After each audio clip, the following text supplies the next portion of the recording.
Anne to call the roll. All right. If you would please announce your name when I announce the jurisdiction. County of San Mateo. Dave Pine, and please admire my new beard. Wow. Impressive. Thank you. We do appreciate that, Dave. My COVID-19 beard. Okay. County of San Mateo. Town of Atherton. City of Belmont. City of Brisbane. Madison Davis. City of Burlingame. Town of Colma. John Goodwin, Town of Colma. I think a lot of people are muted.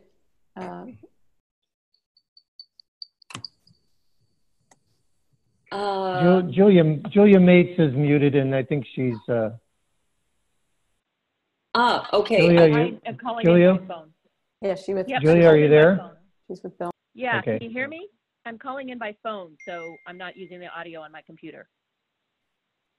Okay, and I just received a text that Donna Colson is waiting to get in. So I've got Julia Mates, I've got Dave Pine, Julia Mates, Madison Davis, John Goodwin, and I was about to announce Daly City, but Donna is waiting to join. I suggest that you might mention to anyone who's waiting that you have to, you download it, it goes into your download file. You have to actually double click on the download file item and say, yes, I want you to go activate. Mm. You might let her know that. That's what I had to do. This is Laura. I'll text her. Oh, thank you, Laura. Thanks, Laura. All right, moving on. City of Daly City. Rod Das Megdwal. Thank you. City of East Palo Alto. Was that City of East Palo Alto? Okay. City of Foster City. Catherine Mahampur. Thank you. City of Half Moon Bay. Town of Hillsborough. Larry May. Thank you. City of Menlo Park. Nope. City of Millbrae. Wayne Lee. Thank you. City of Pacifica. Deirdre Martin. Thank you. Town of Portola Valley. Jeff Alfs. City of Redwood City. Ian Bain. City of San Bruno. Marty Medina. City of San Carlos. Laura Palmer Lohan. City of San Mateo. Rick Padilla. City of South San Francisco. Corey Nicholas. Thank you, Flor. Town of Woodside. Daniel Yost, and can you confirm you can hear me okay? Yes, I can hear you. Thank you, Daniel. Let me, okay, Director Emeritus. John Keener. Thank you. Let me confirm. Did you hear Rick Bonilla? Yes. Okay, good. Thank you.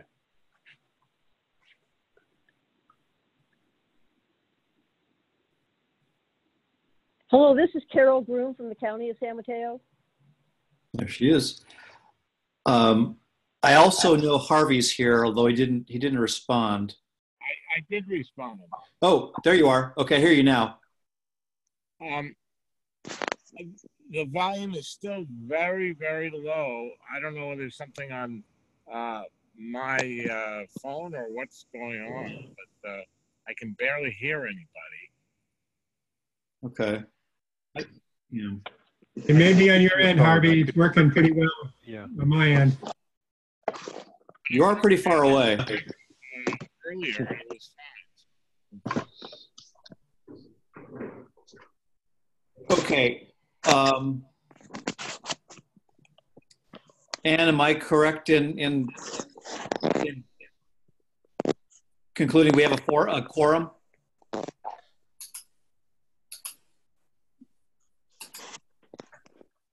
And we can't hear you. Ann? Yeah. You lost her. Oh, you're right.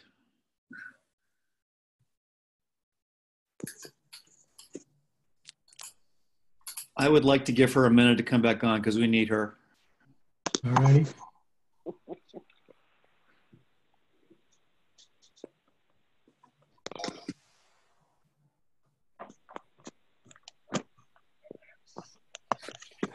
Oh, there you are. Ann, you there?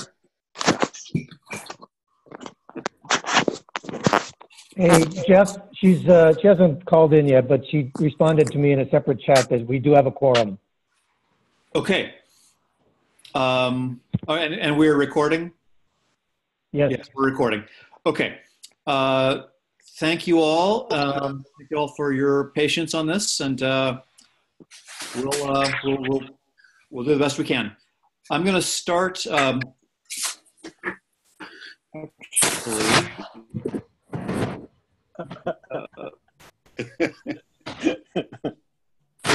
will. I'll start with public comment. If you have a public comment, I will ask you to comment on an item not on the agenda. I'll ask you to raise your hand, which should push you up the list. Anyone wanting to make a public comment not on the agenda? Okay. Where do you do that? Seeing none. Where's the raise hand? Did you raise your hand, Mark? I'm looking for where it is to do it, but you click on participants. Well, I can hear you, so if you want to give us a comment, why don't you just go? You got 2 minutes. Okay. All right. So there's a group that has designed battery generators, solar generators with batteries, and rugged and all that. Reasonable price, and the problem is they don't have anything to show. They're on a very, very tight budget, and so I'm wondering if there might be some way we could work out something to put a program together, or at least just some way of maybe, what am I trying to say?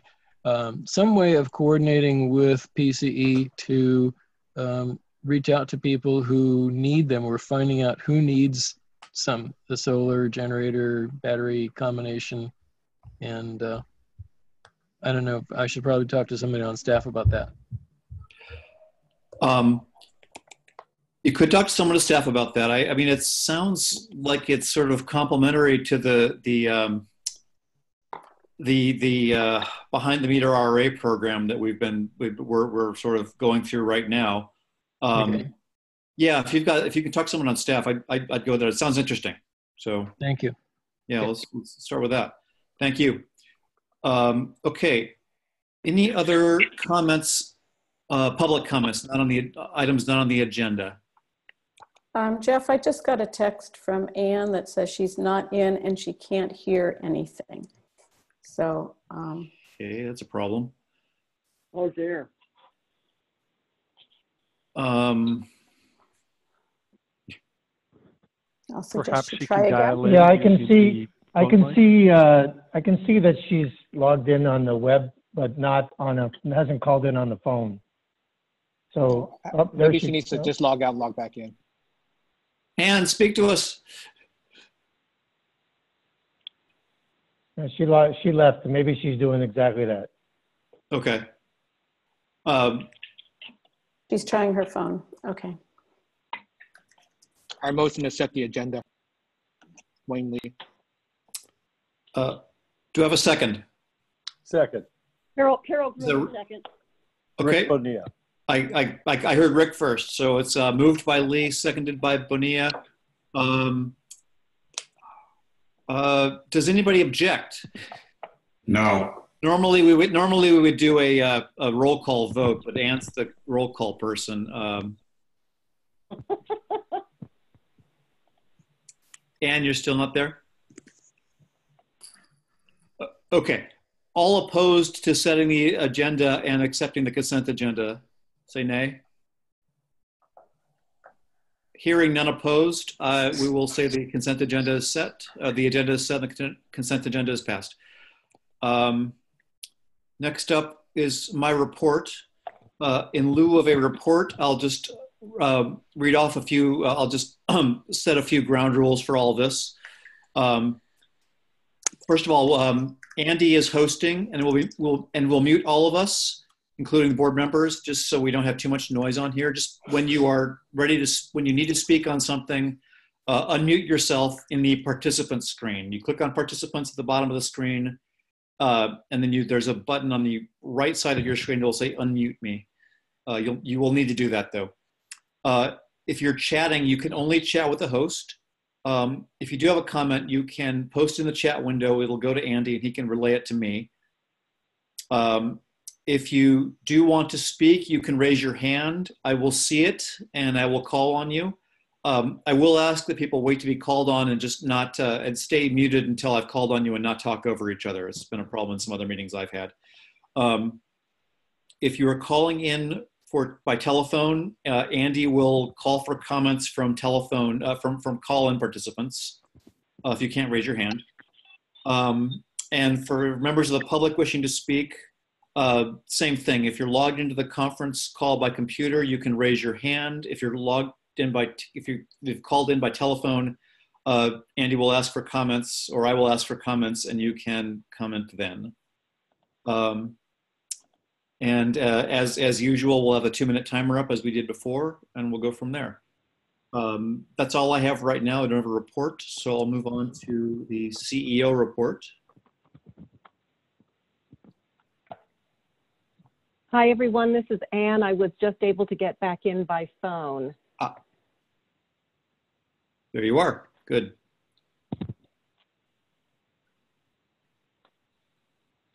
Okay, can you hear me? This is Jan. Yes, Jan, go ahead. Jan, go ahead. Ooh, lots of echoes there. Okay, first slide, please. So I have a fairly extensive CEO report because, as you know, a lot has been going on recently, and I wanted to go over a number of things. I'll be going over a staffing update, Pce Assistance during this crisis, an update on the COVID-19 update on how that's affecting staff and operations and our load impact, upcoming rate changes, update on the PG&E bankruptcy, update on our activities in Merced County, outreach for our resiliency program, update on the Wright solar ribbon cutting, and upcoming meetings. Next slide, please.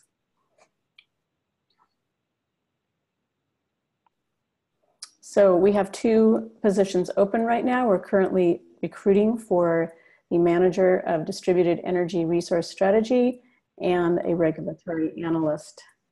Next. So if you know of anyone who's interested, please have them go to our website and submit an application. Regarding Pce Assistance, we will be presenting a proposal tonight on how we are suggesting we assist our CARE and FERA customers. But I also wanted to mention that there is a group called San Mateo Strong that's providing assistance in the county, and we might want to talk about whether PCE should provide assistance to that group as well. I also wanted to let you know what other CCAs are doing. Actually, I will save that to when we get to our CARE FERA customer presentation and let you know what others are doing at that time. And we might want to think if there are other ways that PCE can help. Next slide, please. So as far as COVID-19 is going, as we are all sheltering at home, all of PCE staff are working from home. We're utilizing Ring Central's video conferencing capabilities and pretty much trying to keep work going as usual. It takes just a little longer to get some things done, but we're all learning and things are moving along pretty well. The Cal Center, which is operated by Calpine, is continuing in its operation. Our operators are working from home, and that's working out okay so far. PG&E has stopped disconnections due to people not paying their PG&E bill. And actually, we stopped. Our option as a CCA is that if someone isn't paying their bill, we can return them to PG&E, and then PG&E will handle the payment issue. We actually stopped sending non-paying customers to PG&E over a year ago when we started getting involved in the affordability docket at the Public Utilities Commission. And actually, you know, compared to other areas, we don't have that many non-paying customers. PG&E has recently submitted an advice letter on additional things that they are doing to help customers. They're waiving deposit requirements and late fees. They're implementing flexible payment options.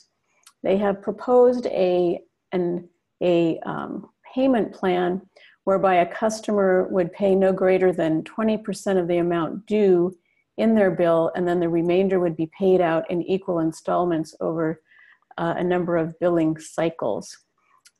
We have some concern about this because the way PG&E has proposed it, for any payments that are coming in, they would get paid first for their charges, as opposed to distributing any payments among the different entities that are part of that bill. So example, if we're 40% of the bill, you know, we would expect that if someone's doing a partial payment, that 40% of their payment would come to us. That's not what PG&E has proposed. Southern California Edison has also proposed a repayment program as well, but they have proposed one where any payments that are made would be distributed based on the percentage of the bill that those charges make up. So we are working with CalCCA to try to get PG&E online there to treat us equally to them in terms of bill payments. They are also allowing people to sign up for medical baseline in an easier manner, and also freezing eligibility reviews for care customers, so it will make it easier for people to sign up to be a care customer or a medical baseline customer. We can go to the next slide. So I wanted to talk a little bit about what the impact has been on PCE with everyone at home. So we're going to look at a number of charts that our Power Resources team has put together, namely Medi, our new employee, and look at the overall load, the changes by customer type, and the load shape changes. Next slide, please. So since the shelter-in-place order has been put in, if we look at the last week of February versus the week of March 16th, which was the week that the shelter-in-place occurred, our load has decreased about 6%. And if you look at the different types of customer classes, commercial load has gone down about 20%, but residential load has increased about 16%, not surprisingly, because we're all at home. Next slide, please.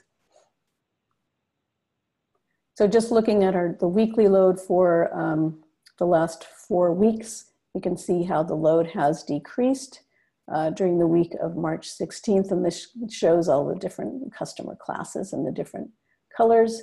Residential is the orange bar there, and you can see that the orange bar has increased as far as the number, and the other bars have all decreased. Next slide, please. When we look at our daily load, similar kind of pattern, that the daily load has decreased during the weekdays, and pretty much the weekends are staying same as they were before. Next slide, please. And when we look by customer type, so you can see for the commercial customers that their load has decreased and the load has increased for residential. So the percentage split now between our residential load and our commercial load has changed a little bit, in that residential is now making up closer to maybe 40 to 45% of our overall load, when in the past it was more around 35 to 40. Next slide, please. And this is the load shapes. So this is the vertical axis is the load in megawatt hours. The horizontal axis is the hour of the day. So it goes from hour 1 to 24. So if you look at that, the blue line is the week of February 24th, and the orange line is the week of, the average is for the week of March 16th. So you can see that our load has decreased, particularly in the evening hours. When you look at just the residential, you can see how residential used to dip during the daytime when people were at work. Now the residential load is pretty flat in the during the day, and then goes up a little higher than it had before in the evening.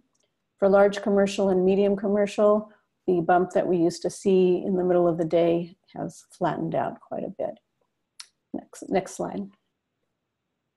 And if we look at the residential load shape in more detail, and note that the scale on the left-hand side does not start at 0. It's just really emphasizing the shape of the line here to show you how in the past, the red line is the week of February 24th, that around 9 a.m. would be the peak in the morning, and then it would go down and then pick up again at around 6 p.m. That has flattened out, and that the load is pretty constant throughout the afternoon, and then is peaking higher in the evening. The next item I wanted to talk about was upcoming rate changes. So you may recall that the PCIA has a cap on it, and typically, or we usually expect the PCIA to change in January of each year. The utilities have been missing that pretty consistently recently. And so actually PG&E has submitted an advice letter to increase the PCIA to the cap of 1/2 cent per kilowatt hour, and that will be effective May 1st. They are also changing generation rates. Those are pretty much rate neutral for us. Some rates are going up, some rates are going down, and staff is in the midst of evaluating that because, you know, we have probably 160, 170 rates that we need to look at closely to determine exactly what the rate change is for each of those. And we will bring this rate change to the board at the next meeting in April. One thing I wanted to note was that in our budget, we assumed that the PCIA increase of 1/2 cent would occur in January. And had that occurred in January, you know, we would need to reduce our rates to reflect the increase in the PCIA because we want to keep the 5% discount for our customers. So as the PCIA goes up, our rates go down. But because this is not being implemented until May, we expect that our revenues will come in higher than budgeted because our rates have been, will not have been reduced until May 1st. The other part that I wanted to talk to you about is a Pci Trigger. The decision that was passed a year and a half or so ago about the PCIA does allow the PCIA to increase more than the cap if there are under collections of the PCIA and it reaches a certain amount. PG&E is calculating that this will happen in October and that the PCIA would increase a significant amount in October. Because of everything that's going on, the rate shock that this would create, the impact it would have on customers, the impact it would have on CCAs.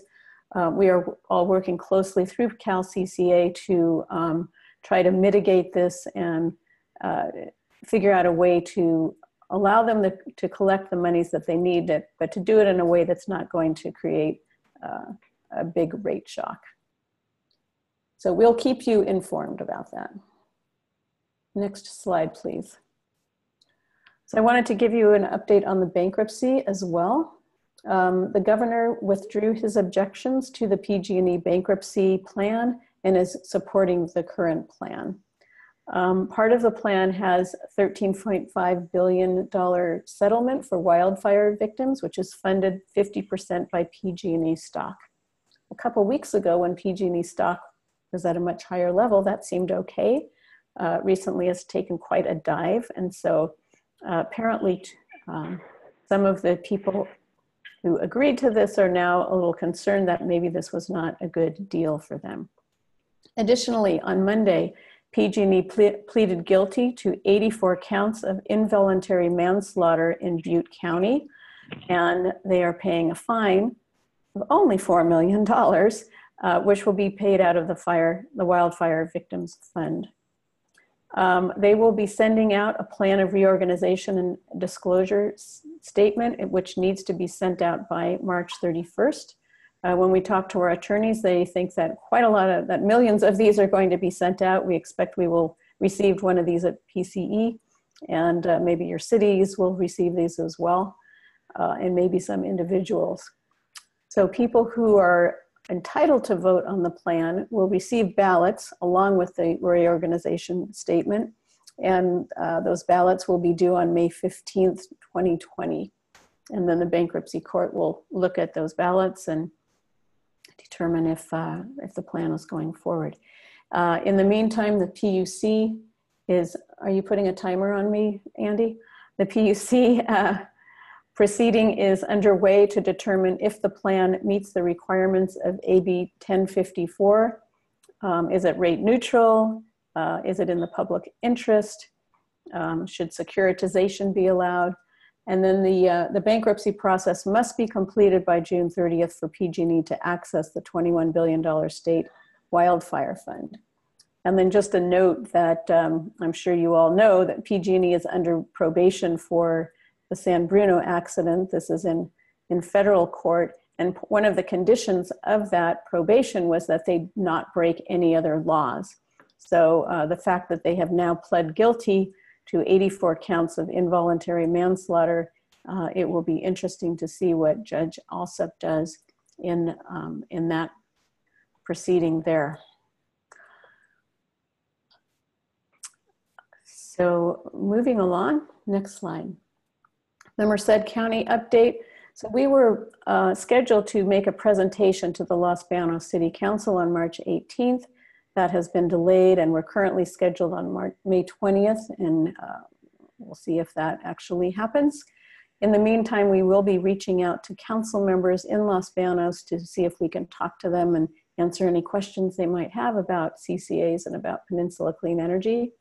At our last meeting, we formed a subcommittee to start looking at the governance issues with what the JPA allows and doesn't allow us to do, and synergies between the two groups. And we will also be discussing this with the CAC, the Citizens Advisory Committee, to get their thoughts at their next meeting. Next slide, please. On the resiliency side, you may recall that you passed a $10 million 3-year program to focus on 3 areas of resiliency. One is to help the medically vulnerable get clean energy storage so that if there is another public safety power shut off, that people will have backup power and be safe. We're also looking at community resilience centers and critical facilities. We have been working closely with the San Mateo County Public Health Department, but they are very busy right now. And so we are hope to continue to be able to work with them to identify medically vulnerable residents that could be helped with this program. But we would also like to reach out to you in your cities for those communities that were impacted by the PSPS events. If you can identify if there are specific nonprofits in your jurisdictions that we should partner with in order to reach the medically vulnerable customers. And rather than doing an RFP to have nonprofits, make a proposal to us, we would prefer to get this moving more quickly and contact the best situated organizations directly, and make sure that we're reaching the right organizations. So I know that Kirsten has reached out to Harvey already for Half Moon Bay, and she will be reaching out to other board members to ask you if you can identify specific agencies in your communities that would be best to help us in reaching these folks, because we believe the county health department is busy otherwise. Next slide, please. The Wright solar ribbon cutting was set for May 8th. We are now looking at a date in September or October, and we'll keep you posted on that. And then the last slide is our upcoming meetings in April. We expect that all of these will be by video and teleconference. The Citizens Advisory Committee will be on April 9th, the Executive Committee on April 13th, and the Board of Directors on April 23rd. So I would be happy to answer any questions if folks have any questions. And I guess if you can raise your hand so that Jeff can see, then we can be happy to respond. Okay, thank you, Jen. And yes, if you have a question, raise your hand. I see Daniel's hand is up. Daniel, why don't you go ahead?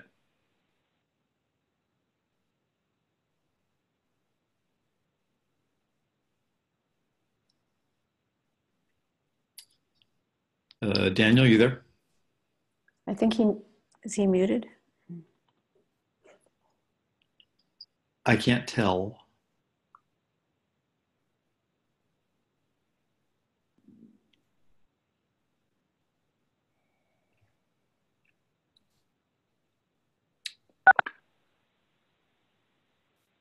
Hello, can you hear me now? There you are, yes.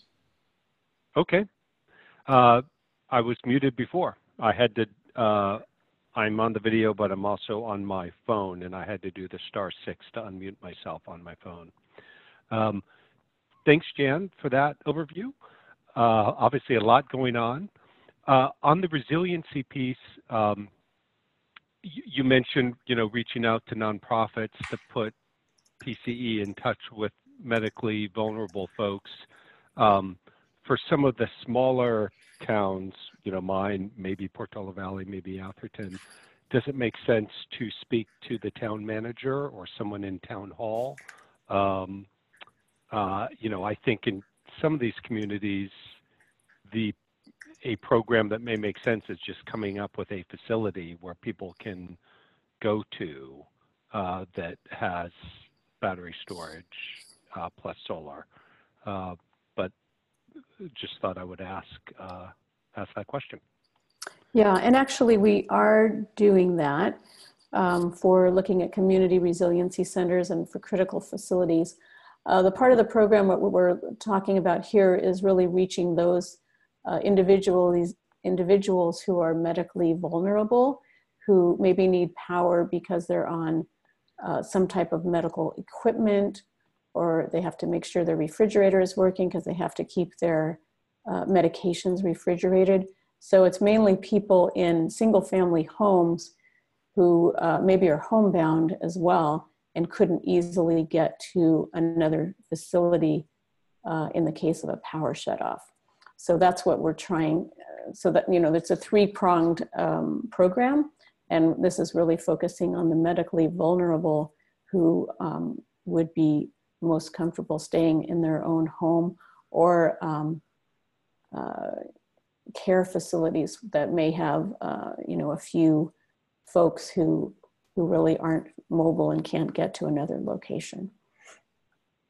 Very helpful, thank you.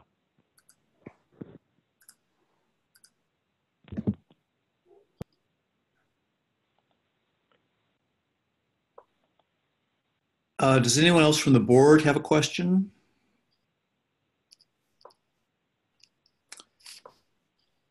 Oh, Laura, go ahead. Yeah, thank you for the update, Jan. I just wanted to check in and just find out how you and the staff are doing with all of these changes, and if everybody's doing well and all that kind of good stuff. We seem to be doing okay. We're all working from home. A number of, I, for example, have brought my chair home because my back was killing me using my chair at home. So we brought our monitors home and our computers, and we're all hooked up. And we usually meet on Zoom for our meetings so that we can see each other. Last Thursday, we had a little happy hour at 5 o'clock and invited the children and the pets and all of those to come on Zoom and say hello to each other, which was really nice since we don't get to see everyone like we usually do. But I think from my perspective, it looks like we're doing well. We have a lot of, communication. We use Slack regularly. So we're all kind of talking to each other a lot. Yeah. But thank you for asking. That's That's good. And it sounds like you've kind of incorporated some virtual social time, which is really important right now. So it's good to hear. Yeah, because we miss each other. You know, it's real different.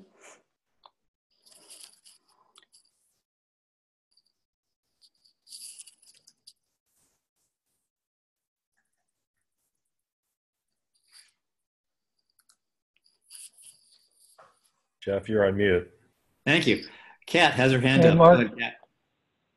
Mark, if you wanted to speak, can you raise your hand and let us know instead of sending chat? That would be great.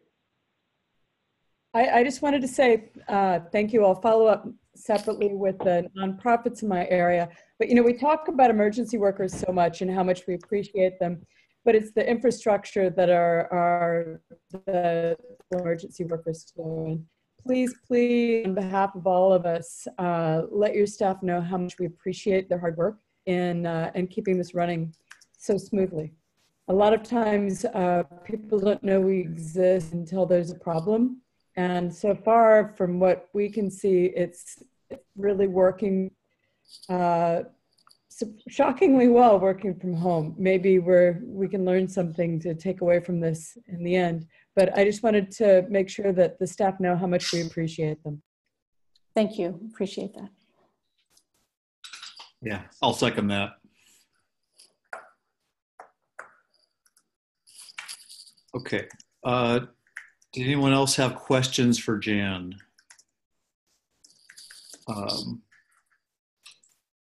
that's the case, I don't see any hands up. If that's the case, I will move on to the Citizens Advisory Committee report. I see Mark Roost with his hand up. I don't know if you can see.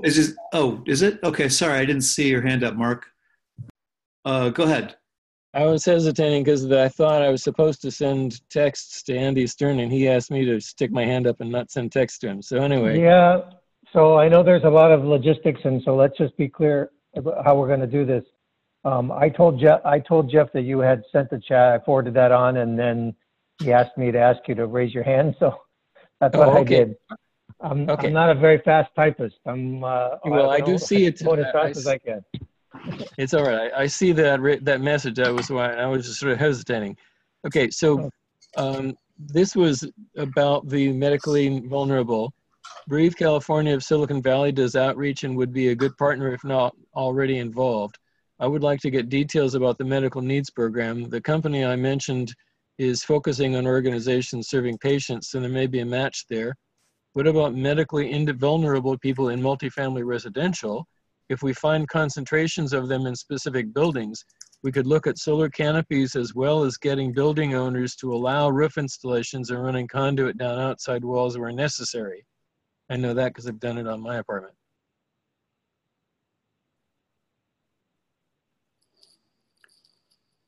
What was the name of the first agency you mentioned?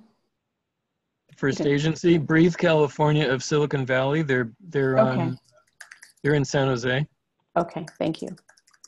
Yeah, that'd be great to reach out to them. Thanks, Mark. You're welcome. Are there other hands up? Sorry, Mark, I didn't see your hand up. Are there other hands up that I don't see? It's weird. Okay. If there are no other questions for Jan right now, I will move on to the Citizens Advisory Committee report. Desiree? Hi, Jeff. Can you hear me? Yes. Unfortunately, I don't actually have a report to give. We didn't meet this month. There was a high likelihood we wouldn't reach quorum, but we plan to meet virtually like this meeting next month. Yeah. Okay. Yeah, understood. I think, yeah, well, a lot happened this month. Yeah, we'll make sure we meet on April 9th and go on from there. Thank you. Okay, that brings us to the Audit and Finance Committee report. Donna, would you like to give that report, please? Sure. So we had our meeting today and we were able, or not today, last month, I wish it were today, And we were able to go over and do some research on, we started off with 6 money managers, investment managers that we were looking at.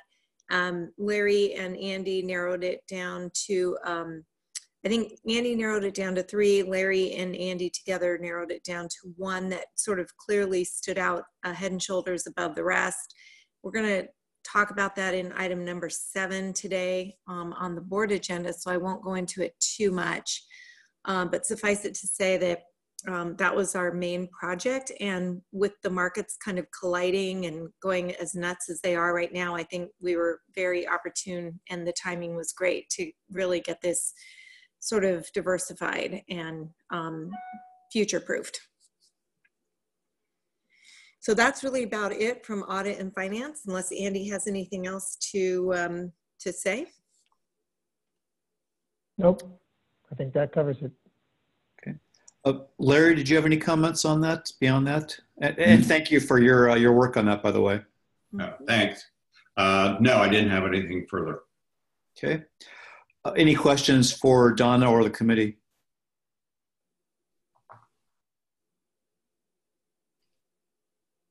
I don't see any hands up, so unless I'm missing something, we'll move on. Okay. Item 5 is the selection of the chair and vice chair. We had a nominated committee, and that was chaired by Wayne, I believe. So Wayne, are you ready to move forward on this?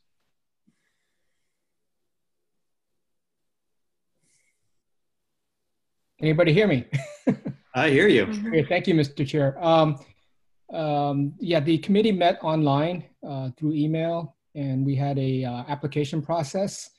We received 2 applications, one from Jeff Alves for chairman, and then one from Rick Degonia for vice chair. And then just a couple of days ago, I received I saw an email from Ann. My apologies, I didn't see it until after the application process was completed, and the committee voted to nominate Jeff and Rick.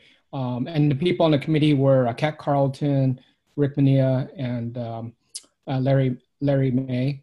Thank you all for participating. And the other person didn't call me. I didn't call that person because it was kind of late in the process, and the committee already voted for the nominations.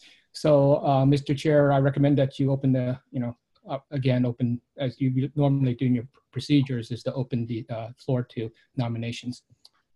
And that's my report. Okay, thanks, Wayne, and thank you to the committee for your work on this. Yes, I will open the floor up now to nominations for, first for the board chair position. I nominate Jeff Alves. Is there a second? Second. Okay. From Rick Bonilla. Thanks, Rick. Are there any other nominations for board chair?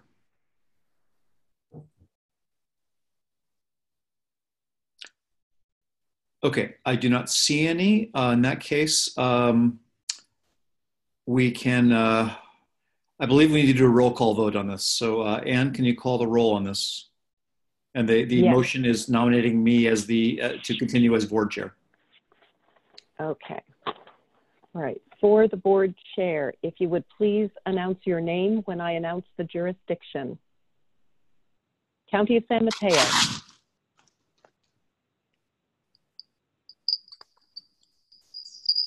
County of San Mateo. Town of Atherton.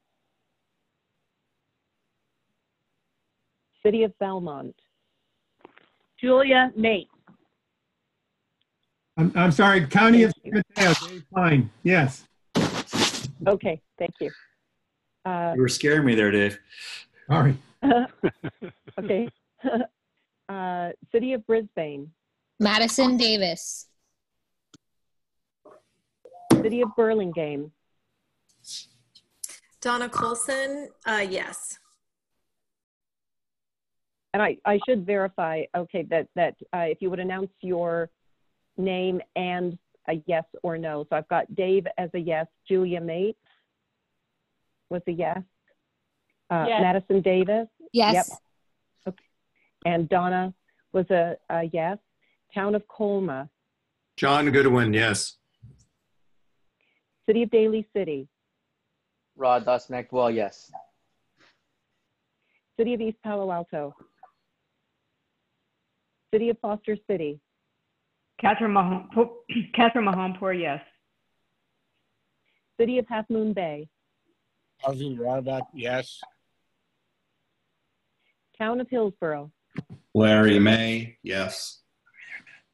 City of Menlo Park, Catherine Carlson, yes. City of Millbrae, Wayne Lee, yes. City of Pacifica, Deirdre Martin, yes. Town of Portola Valley, Jeff Alfs, I will abstain. City of Redwood City, Ian Bain, yes. City of San Bruno, Marty Medina, yes. City of San Carlos, Laura Palmer Lohan, yes, and thank you. thank you. City of San Mateo, Rick Bonilla, and yes. City of South San Francisco, Flora Nicholas, yes. Town of Woodside, Daniel Yost, yes. okay, the motion passes. Congratulations. Thank you all. I'm going to turn some lights on before I disappear. Next up is nominations for the vice chair position. This Wayne, I'd like to nominate. I'd like to nominate Rick DeGoya for vice chair. Is there a second? Second, Rick Bonilla. Okay. Are there any other nominations for vice chair? Well, since we had two people put their names forward, should we not have a vote? Did we have two people? Sorry. No, we only nominated the chair and then we voted just now.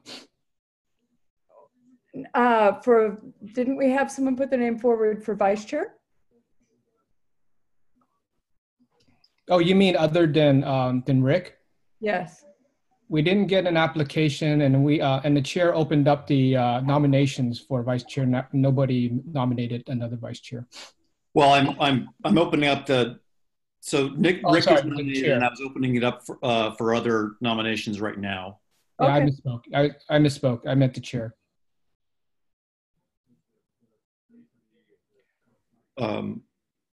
Okay, so the motion right now is voting for Rick DeGolia to continue as vice chair. And again, did we not have someone else put their name forward to be vice chair apply to us? No. The answer is no. My understanding was no. Yes. Wasn't there not a woman? No. But if you want to nominate somebody now, you can nominate somebody. No, I'm fine. I just thought that there was someone that had given us her name late. There was a late I don't know what late, but they didn't follow the process. But then I said, well, in that case, just nominate that person if you want to. And who is that person? Well, see, that's just it. Is that I'm not sure if that person still wants to nominate, so that's why I said, okay, chair, you can. Why are you being cryptic? What is her name, please? What is it? Okay, well, I got, I can't say if this person really wants to follow through, but the nominations was Rick DeGoya for chair and Carlos Romero's for vice chair. Okay. But like I said, I didn't receive an application, I didn't receive a call, so I wasn't sure if that person withdrew their nominations or what. Okay. All right. So I said the proper way to do this would be for the chair to open the nominations. Okay, that's fine. I just wanted to know exactly what had been put forward. I'm on the committee and it wasn't even told. So thank you. Okay, so we have a nomination for Rick DeGolia to continue as vice chair and a second. If there are no other nominations, then we could do a roll call vote on Rick. Okay, the roll call vote for Rick DeGolia as Vice Chair. If you would please announce your name and a yes or no as I announce the jurisdiction. County of San Mateo. Dave Pine, yes. County of San Mateo. Town of Atherton. Rick DeGolia, yes. City of Belmont. Julia Mates, yes. City of Brisbane. Madison Davis, yes. City of Burlingame. Donna Colson, yes. Town of Colma. John Goodwin, yes. City of Daly City. Das Magwell, yes. City of East Palo Alto. City of Foster City. Catherine Mahampur, yes.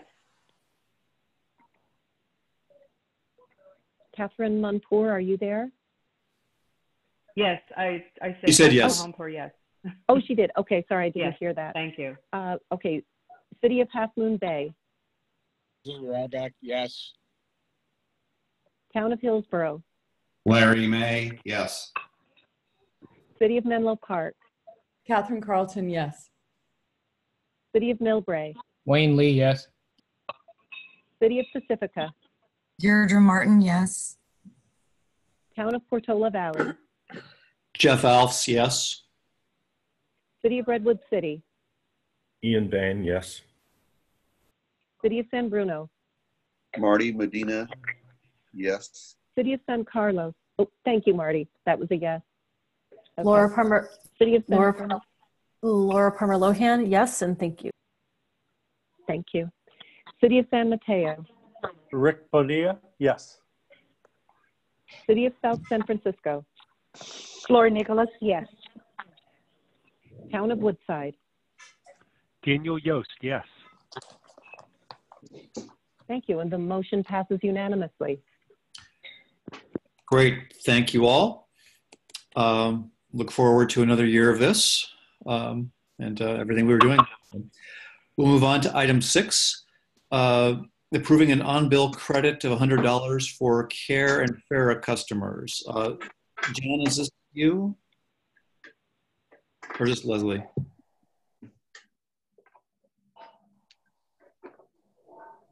This will be Leslie, although I would like to, when she is finished, I'd like to just talk about what other CCAs are doing as well, just so you have that information. Okay. Hi. Okay, so just to highlight, I think we're all really familiar with what's going on, but you know, the shelter in place, the schools are closed throughout the county. Students are now home, we know, until at least May 1. All residents are either ordered to work from home or suspend work if not employed in essential business.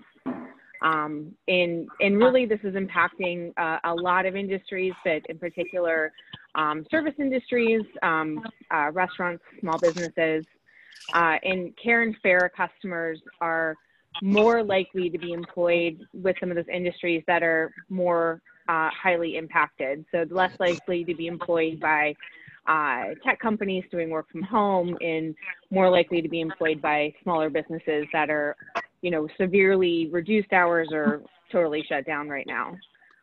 Next slide, please. And what does this mean for energy impact for home, in the home and residence? The whole family is now home for, you know, approximately 24 hours a day, maybe 23 or 22 hours if you're going out for an hour or so to exercise, but really pretty much all day, whereas previously for 12 to 15 hours a day, people were out of the home, work, school, other activities, but otherwise not in the house. There's definitely an increased load from folks working from home, but also for homeschooling activities, and just in general being in your house rather than having the option to be out doing other activities. The exact impacts are difficult to model. We do have a little bit of data, which I'll show you, showed you a little bit earlier, and I have a slide just for residential to show you. But we do just know in general that energy usage is going to go up just by the nature of everyone being home and using things at home rather than being out of the house for at least half the day. And our care and fair customers, like we mentioned, are more likely to be impacted with job loss right now.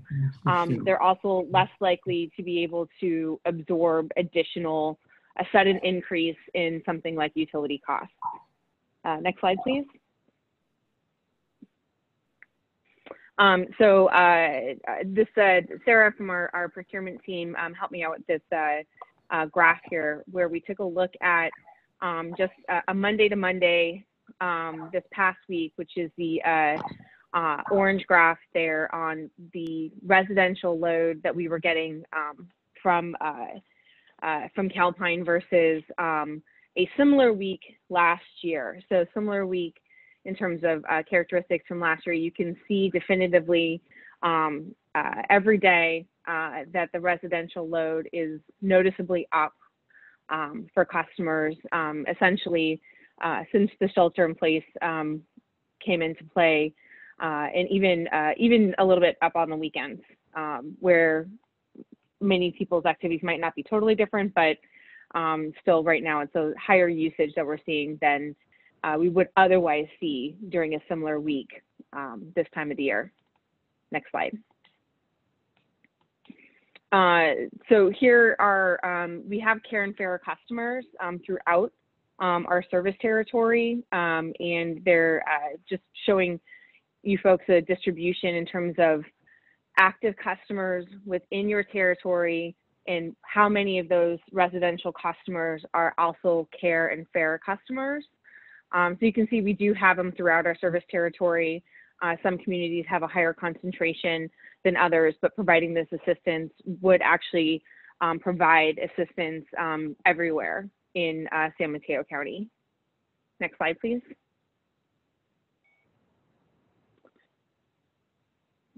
So we're looking to do a $100 on-bill credit to apply to all active care and fair customers as of March 20th. The credit would be applied directly to the customer accounts on their utility bill by our billing partner, Calpine. Go on the PCE page of the bill. I'm not seeing, okay. And you know, assuming it's approved tonight, the credit can roll out to customers' statements starting no later than April 10th. And the April 10th day there is because that's 10 business days from after, assuming that it's approved tonight. There's some time that Calpine needs to program and test it, make sure it goes through properly. But they would start, customers would start seeing this credit on their statements that are generated after April 10th. And then as of last Friday, when we pulled this list, there's a little over 30,000 customers enrolled. So this is a little over $3 million in total grant that we're looking at for customers here.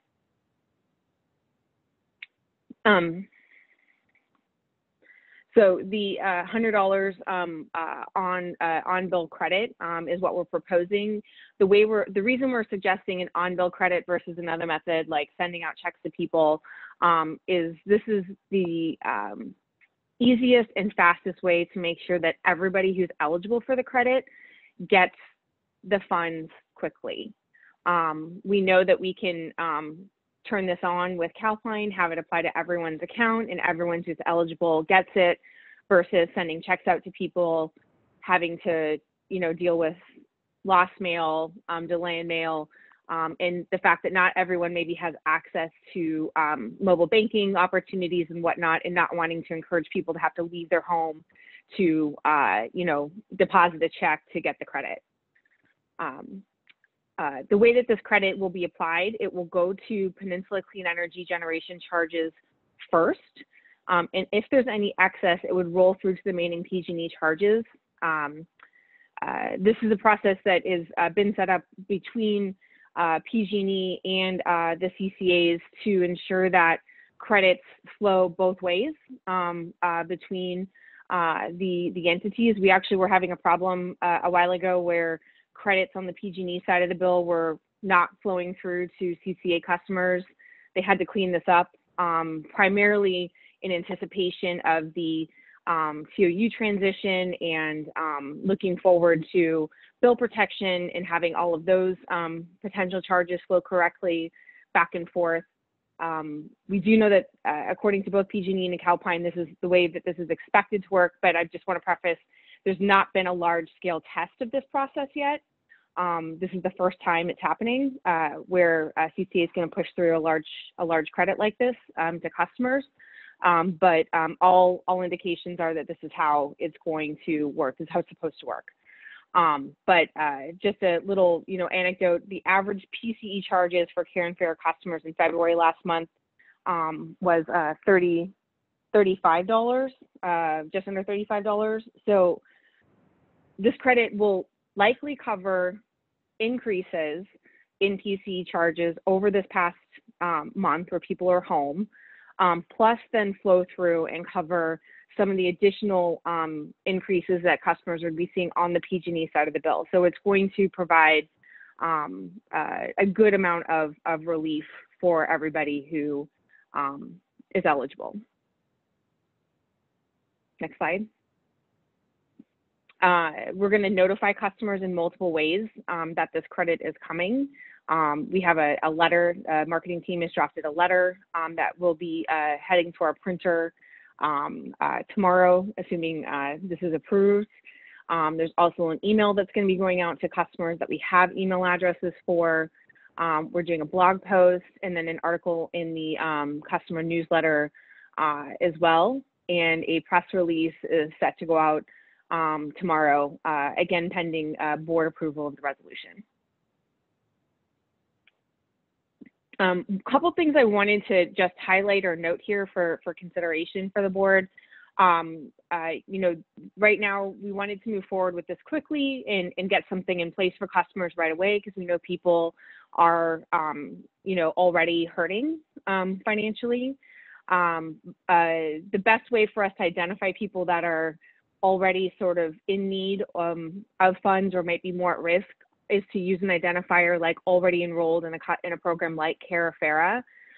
So we took a list, of active customers now, but the enrollments in Care and Farah programs are likely to increase over the coming weeks as more families and individuals start to look for assistance and start to apply for ways to help in the coming weeks.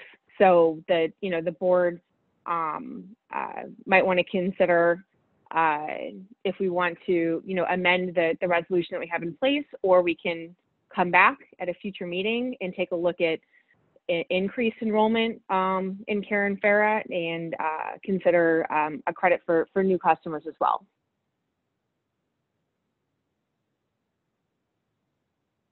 And that's all I had right now. I think Jan wanted to add some comments.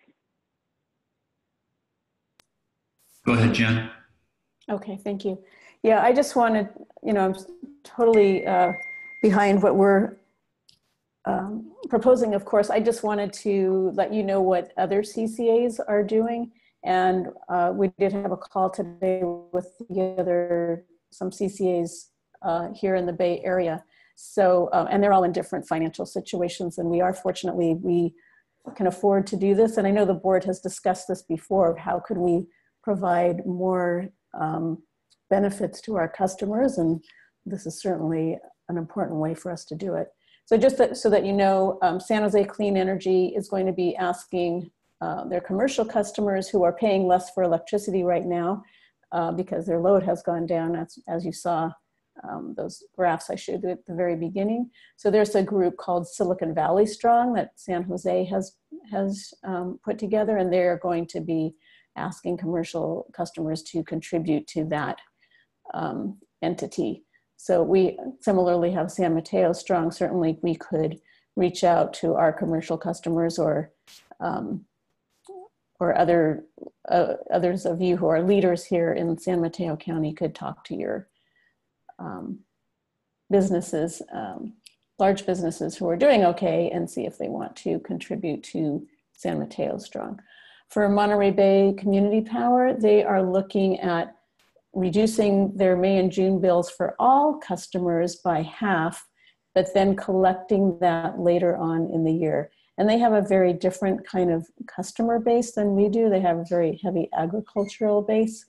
And so that's what they're planning to do. East Bay is planning to reduce their expenditures for their programs by $1.5 to $2 million, and giving half of that money to cities to use for their own programs, some to health systems like Kaiser and Sutter, and some to the food banks. And then Silicon Valley Clean Energy is thinking of reducing their rate discount. Currently, they're offering a 4% rate discount.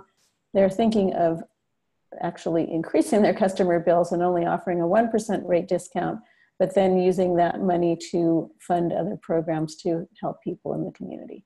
So everyone's doing something different. We're all certainly thinking about it. I think what we're proposing here is something very direct that can help our most needy customers very quickly. Thank you, Leslie and Jan. Does anyone have any questions on this item? I'm looking for hands up. Larry's got his hand up. Go ahead, Larry. I was going to highly recommend, when I get my picture on, that as part of this program, we encourage people who don't want or who are receiving this to contribute to San Mateo Strong. I know in our town, we've done this before when there's been a nominal tax rebate given and everyone was encouraged to give to a charitable foundation. And the amount of money that was contributed turned out to be quite large in the aggregate. So if there's a way we can encourage that in the entire process, I would hope we do so. And not just the business customers, but the individual customers as well. Thank you. Other questions or comments from the board?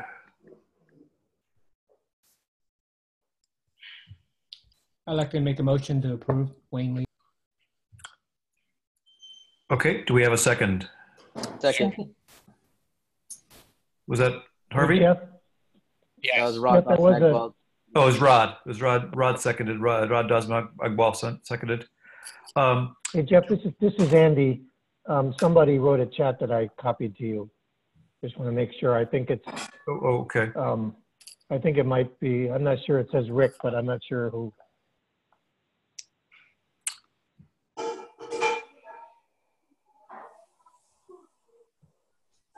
Oh, okay. So the question is, if we give our customers $100 and their PCE charge is $35, then the other $65 could be going towards the PG&E portion of their bill, or does it just go against the PCE portion of the bill? It flows through against any other charges that are on that bill. So it would end up offsetting additional, charges from PG&E. I think, most customers, when they get their bill, they don't actually think about like how much of it is PCE and how much of it is PG&E. It's just my whole bill, right? And I pay one check. It technically would go through and cover other charges that are not PCE charges, but it would provide, that level of relief to customers. And if there was a credit, like if the total customer bill was less than $100, then that additional credit would stay on the account and roll forward to the next month's charges.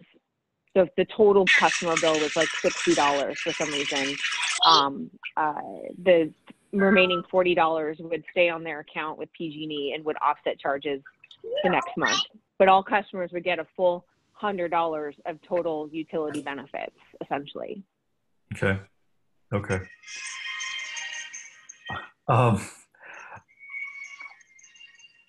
Is there any public comment on this item? I don't see any other hands up or comments from the board. Is there any public comment on this item?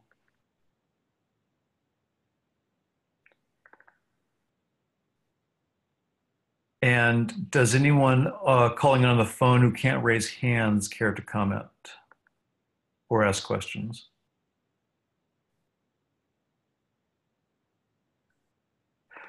Okay, seeing and hearing none, then I think we are ready to vote on the motion of approving this. Jeff, I'm sorry, I've got my hand Oh, up. there you are. Okay, sorry, Kat. Sure. May sound funny, but I just want to make sure that we are going to make it really clear that this aid that we're doing does come from Peninsula Clean Energy. How are we going to communicate that? Because as you said, well, on the bill, on the bill itself, it will be on our page, and it'll be a line item, you know, credit even on my our husband page. doesn't know the difference between the two pages. That's why I'm saying, how are we going to make it clear? That's a good point. Right. So on the bill, on our part of the bill, we're also sending a letter, a direct mail letter to everyone who's receiving this, and everyone who we have an email for, which isn't all the customers, but everyone that we have an email for is also going to get an email that they're getting this. We're also doing pending approval, a general press release tomorrow, along with a follow-up blog post and an article in our customer newsletter. So there's like 5 channels of communication. Just as a suggestion, it would be great if you could send us like a suggested little blog that even we could put up on, whether it's on our Facebook page or however we use our social media to promote that as well. Sure. I'm sure like KG will get one prepped for you. Great. Thank you. Thanks, Kat. Wayne has his hand up. Go ahead, Wayne. Yeah, thanks, Kat and Leslie. I also, maybe you could put something on, I don't know, maybe Sam Cita's site, San Mateo County Strong, or you already did that? No, sorry, and I'm sorry. KJ reminded me we're also doing a post on Nextdoor. We have a Nextdoor account now that we can do some PSA announcements, and so it'll also be up on our Nextdoor.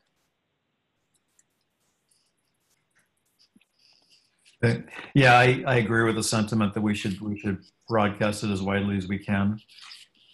Are there other board comments? Yes, Jeff, Rick DeGolia had a comment. Yeah, he was muted, but I think he's unmuted now, Rick. Rick, you there? Yeah, I'm here. I was just trying to unmute my phone so I could vote on it. There isn't any instruction about how you do that, but I'm good now. Okay. I can mute it myself. Thanks. So I'll just one last time I'll call. Is there any public board or public comment on the item?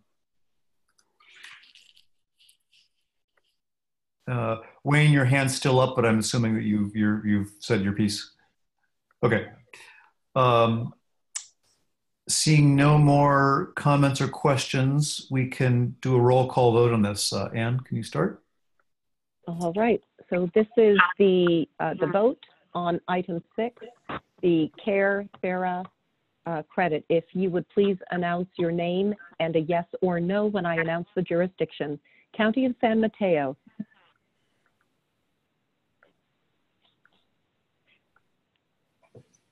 County of San Mateo. Town of Atherton. Rick DeGolia, yes. City of Belmont.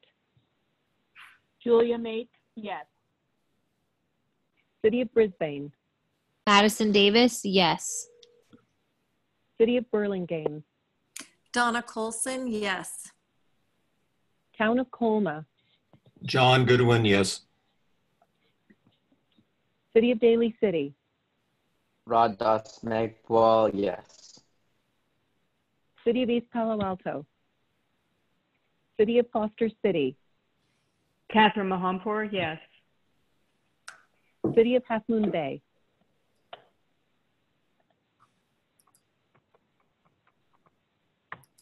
All right, I did not hear Harvey on that. Town of Hillsborough. Larry May, yes. City of Menlo Park. Catherine Carlton, yes. City of Millbrae. Wayne Lee, yes. City of Pacifica. Deirdre Martin, yes. Town of Portola Valley. Jeff Alfs, yes. City of Redwood City. Ian Bain, yes. City of San Bruno.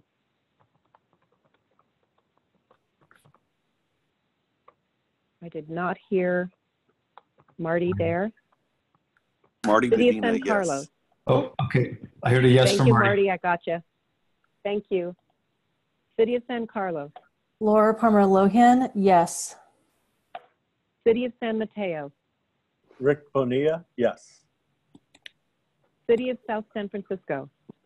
Flora Nicholas, yes. Town of Woodside.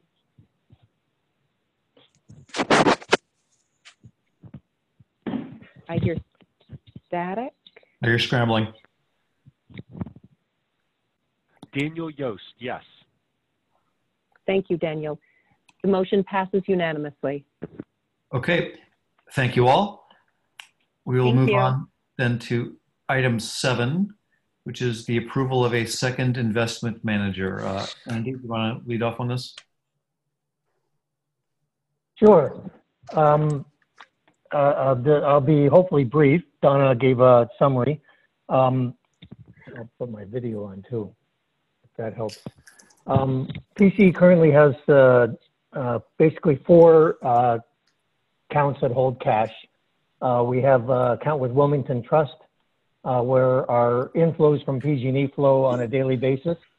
We have an operating account with First Republic Bank that serves as our primary account for all ongoing operations. And we have a First Republic Bank savings account that is where the lockbox funds are transferred kind of as an intermediary for us to hold funds that we don't need on a daily basis. And then we also have an investment account with First Republic Bank that has managed the largest portion now of our reserves, and where we used to earn some interest, and in the current world probably don't earn very much because we're investing in pretty safe and probably low interest bearing accounts. The First Republic Bank investment account was initially funded in April 2018 with $40 million, and it's grown now to $160 million as of the end of February. The Audit and Finance Committee directed staff to look at adding a second investment manager to diversify funds and not be held in one account. We, on December 20th of last year, issued an RFP, and that RFP submittal date was February 7th. We had 7 firms express interest and 6 submitted proposals, as Donna mentioned. The committee conducted a detailed review of proposals with Larry May and Donna Colson. They determined that PFM Asset Management was, as Donna said, was uniquely qualified to provide the services the PCE needed. And on March 9th at an Audit Finance Committee meeting with the full committee there, the PFM presented its summary proposal and findings, and the committee had a chance to interview them. As of that meeting, the committee also recommended retaining PFM to manage 40 to 60%, basically half of the funds that we have as excess. So at this point, that would be roughly 80 million, but a range of that. A little bit about PFM. They started in 1989. They are almost 100% dedicated to serving public agencies, some of which are agencies that you are council members of. 170 clients in California. They have a San Francisco-based account team that we met with. The key account manager that we would work with also works with the cities of Millbrae, Burlingame, and San Mateo.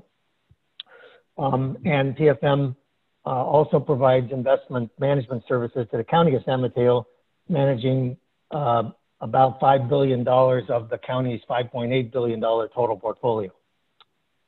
And I contacted, I had reference calls with 3 of these places, which is Burlingame, Redwood City, and County of San Mateo.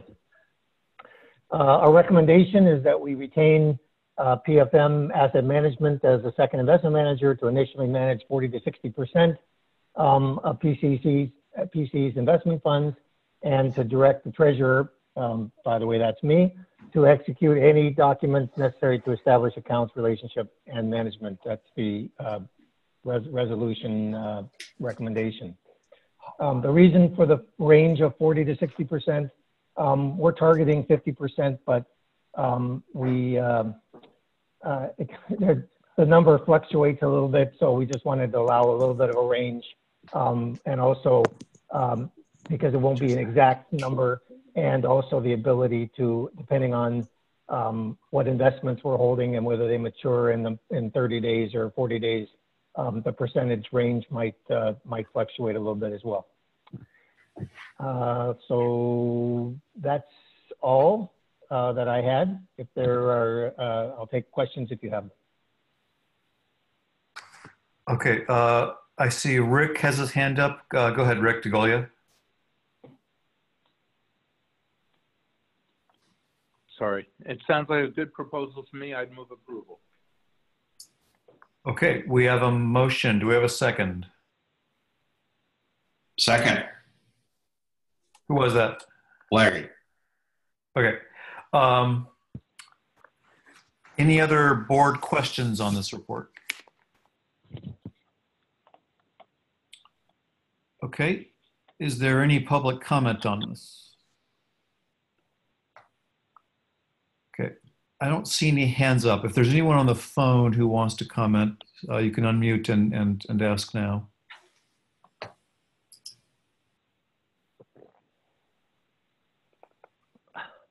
Okay, I want to thank Andy and the Audit and Finance Committee. They put a lot of work into this, and I was in one at the interview with PFM. I agree they're a well-qualified firm. So thank you all for the work on this.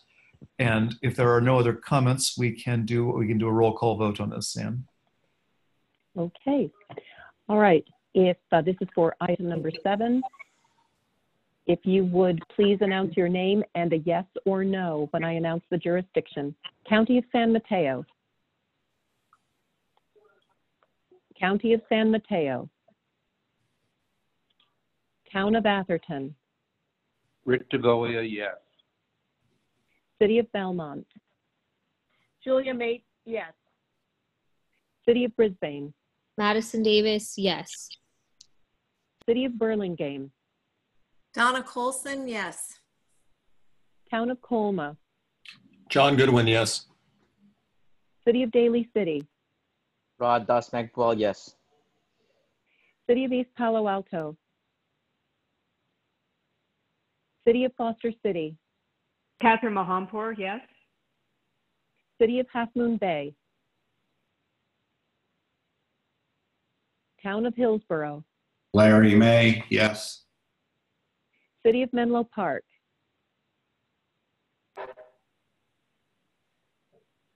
Catherine Carlton, yes. Thank you, Catherine. City of Millbrae.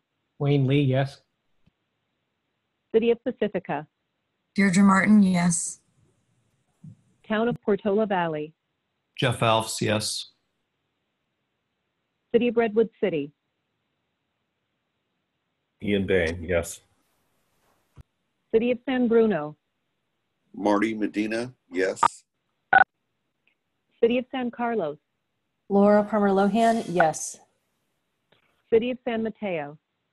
Rick Bonilla, yes. City of South San Francisco. Lori Nicholas, yes. Town of Woodside. Daniel Yost, yes. Thank you. The motion passes unanimously. Great, thank you all. That brings us to item 8, which is approval of Lyft EV contract. Thank you. Jeff and all, can you all hear me? This is Rafael Reyes. Okay, yes. Wonderful. Thank you, board members, for the opportunity to present here. We have for your consideration what we consider to be a particularly exciting and unique opportunity. What we are proposing here is a prospective pilot with Lyft, the ride-hailing service. And I'll discuss here, it's a particularly high impact opportunity, both from an economic standpoint and a greenhouse gas standpoint. And the specific request is to approve the pilot and authorize Jan to enter an agreement with FlexDrive, which is a Lyft vehicle rental partner. And the amount requested here is for $500,000. Next slide, please. As a quick recap on the emissions picture, most of you have seen this before, but transportation and equipment accounts for over 60% of our greenhouse gases in the county. This is a 2015 emissions inventory. If you click next, Andy, please. And of course, the electricity side has already been cut substantially by virtue of PCE's cleaner electricity. The one other flag I would just make as background on this emissions inventory is it does not include air travel, which is known to be a large emissions source. And also natural gas is substantially understated because it does not factor leaks, which account for a considerable additional amount of emissions. Nevertheless, transportation is still the majority of emissions in the county. Next slide, please. As additional background on transportation, Philip Kobernick on our team, program manager on our team, has been doing further analysis on the transportation segments. And in this particular pie, I just want to call out a couple elements. The dark blue and the dark green are personal vehicles. And as you can see, they account for a significant majority of the emissions, with fleets and then heavy duty comprising the other segments of the transportation picture. We do know that ride hailing does account for a significant number of miles within that personal vehicle component. And it's estimated that between 100 and 200,000 daily vehicle miles are traveled in San Mateo County by ride hailing drivers. Next slide, please. A quick recap of our efforts in transportation. Next. This is a high-level view of our program roadmap. Next, please.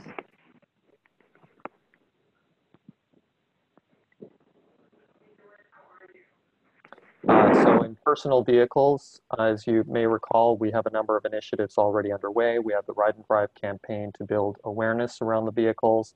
Naturally, in the current conditions with the COVID crisis, we are not running events, but we do hope to restart them later on when the shelter in place is lifted. We have a new vehicle program, which has been running quarterly. However, we are now reevaluating that program and may look to bring adjustments to that program in the coming weeks, months. We have an ongoing low-income electric vehicle program, the Drive Forward program, which is continuing. And then, of course, the EV infrastructure incentive program, which we'll be bringing up later on this year. Next. Another number of additional elements that are in the program roadmap, pilot projects that are underway around smart charging, low power charging, which we've discussed previously, and then a number of forthcoming elements, one of which is the transportation network companies element, and this pilot is intended to be the first step in that component. Next slide, please. So here are the specifics for this particular program.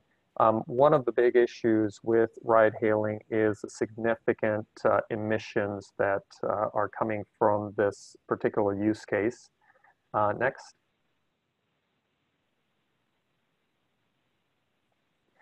And here is one particular element of the analysis. Currently, it's estimated that ride-hailing vehicles account for 2 to 3 times the impact of personal autos. As we can see here, there's in fact more emissions on a per mile or per trip basis because there are extra miles actually being driven. But electric vehicles, the green bar here, show lower emissions both from the what would have been the displaced personal vehicle as well as the ride-hailing trip. So significant emissions reduction opportunity, and much of this is happening. Much of the charging associated with this is happening at DC fast charging. which is also an interesting factor, and in that, in particular, it's happening during the daytime and is likely to be primarily complementary to our load shaping objectives. Next slide. So we have specific goals here around this pilot. One is to create a high visibility demonstration. There are other demonstrations like this happening nationally, but none in California. Next. We of course want to reduce emissions. Next. And this is a particularly important one in the context of the recession that we're now stepping into, and that is that many of the ride-hailing drivers are low income or otherwise underserved. We don't yet have specific data on this, but we do believe that it's a very significant percentage. And we are looking at executing an NDA with Lyft to get more data in advance of the pilot, but part of the agreement would be to also get additional data on both the drivers and the kind of driving that they're doing. Next. This pilot we would use the pilot to assess how we would scale up for a full-scale pilot with the intention of electrifying the entirety of ride-hailing that's happening within the county. Next. And then finally, we want to leverage this opportunity to build electric vehicle awareness, both among passengers and drivers. And there are a variety of means to doing that, including in-vehicle collateral. So passengers would be aware of the fact that it's an electric vehicle, would be aware of Peninsula Clean Energy's role and the various benefits, as well as, of course, driver training. And finally, there is the potential that Lyft could enable what's known as green mode, which would allow ride-hailing passengers to specifically request electric vehicles. And that's one element that we would have to assess in the course of the pilot. Next slide. So the targets for the proposed targets for the pilot include 100 vehicles for 100 ride-shared drivers. Now this, of course, over the time frame that we're talking about, 12 to 15 months, there may be many drivers using those vehicles, because those vehicles would be turning over through a lease program or a rental program. We would be gathering specific utilization and charging data. And then finally, we would, as I noted earlier, use this to evaluate how to scale this up to all ride-hailing vehicles across the county. We anticipate for the pilot that we would see savings of over 200,000 total gallons of gasoline, approximately 2,000 tons of greenhouse gas avoided, and somewhere on the order of $750,000 in combined savings to the ride-hailing drivers. So this is a substantial economic opportunity for the drivers themselves due to lower fueling costs and lower maintenance costs. Next slide. Here's the program model. And I should note, by the way, we do have available here in the meeting representative from Lyft, John Walker, the sustainability manager with Lyft, and so he'll be available if there are questions from the board specifically for Lyft.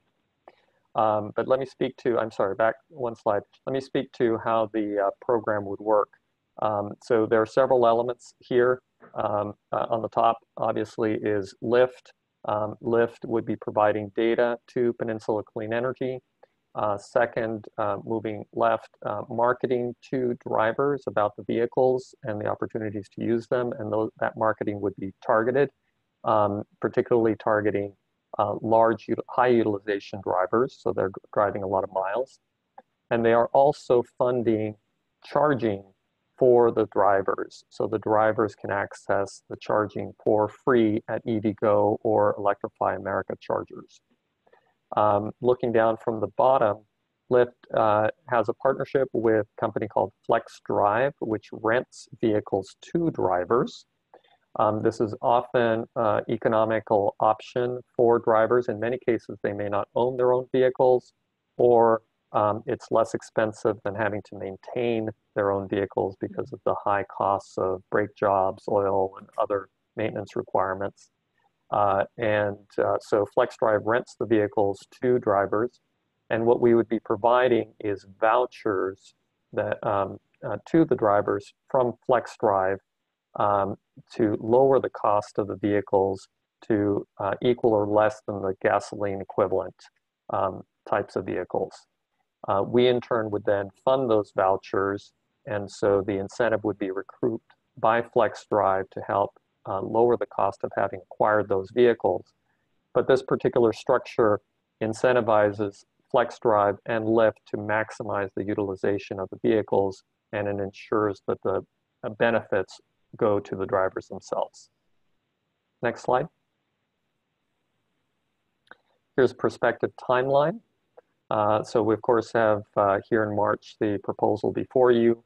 We would then enter into contracting with FlexDrive over the next couple of months, and then on to vehicle acquisition in late spring and early summer, with the intention of launching midsummer and then evaluating the program next year. Next slide. So again, the request is up to $500,000 for this pilot program with FlexDrive, Lyft's partner, and to authorize Jan to execute that agreement, or refine and execute that agreement. Thank you. Okay, thank you, Raphael. I see Ian's got his hand up. Ian, why don't you go ahead and start? Yeah, this is excellent, Raphael. I love this idea, and I really hope it's super successful. I can already think of if you enabled the feature on being able to request the electric vehicles, I can think of several people who would take advantage of that. My question was about the benefits that you listed, including the reduced GHGs, et cetera. Over what period of time are those benefits? This is 12 to 15 months. Got it. Thank you. Are there other questions from the board?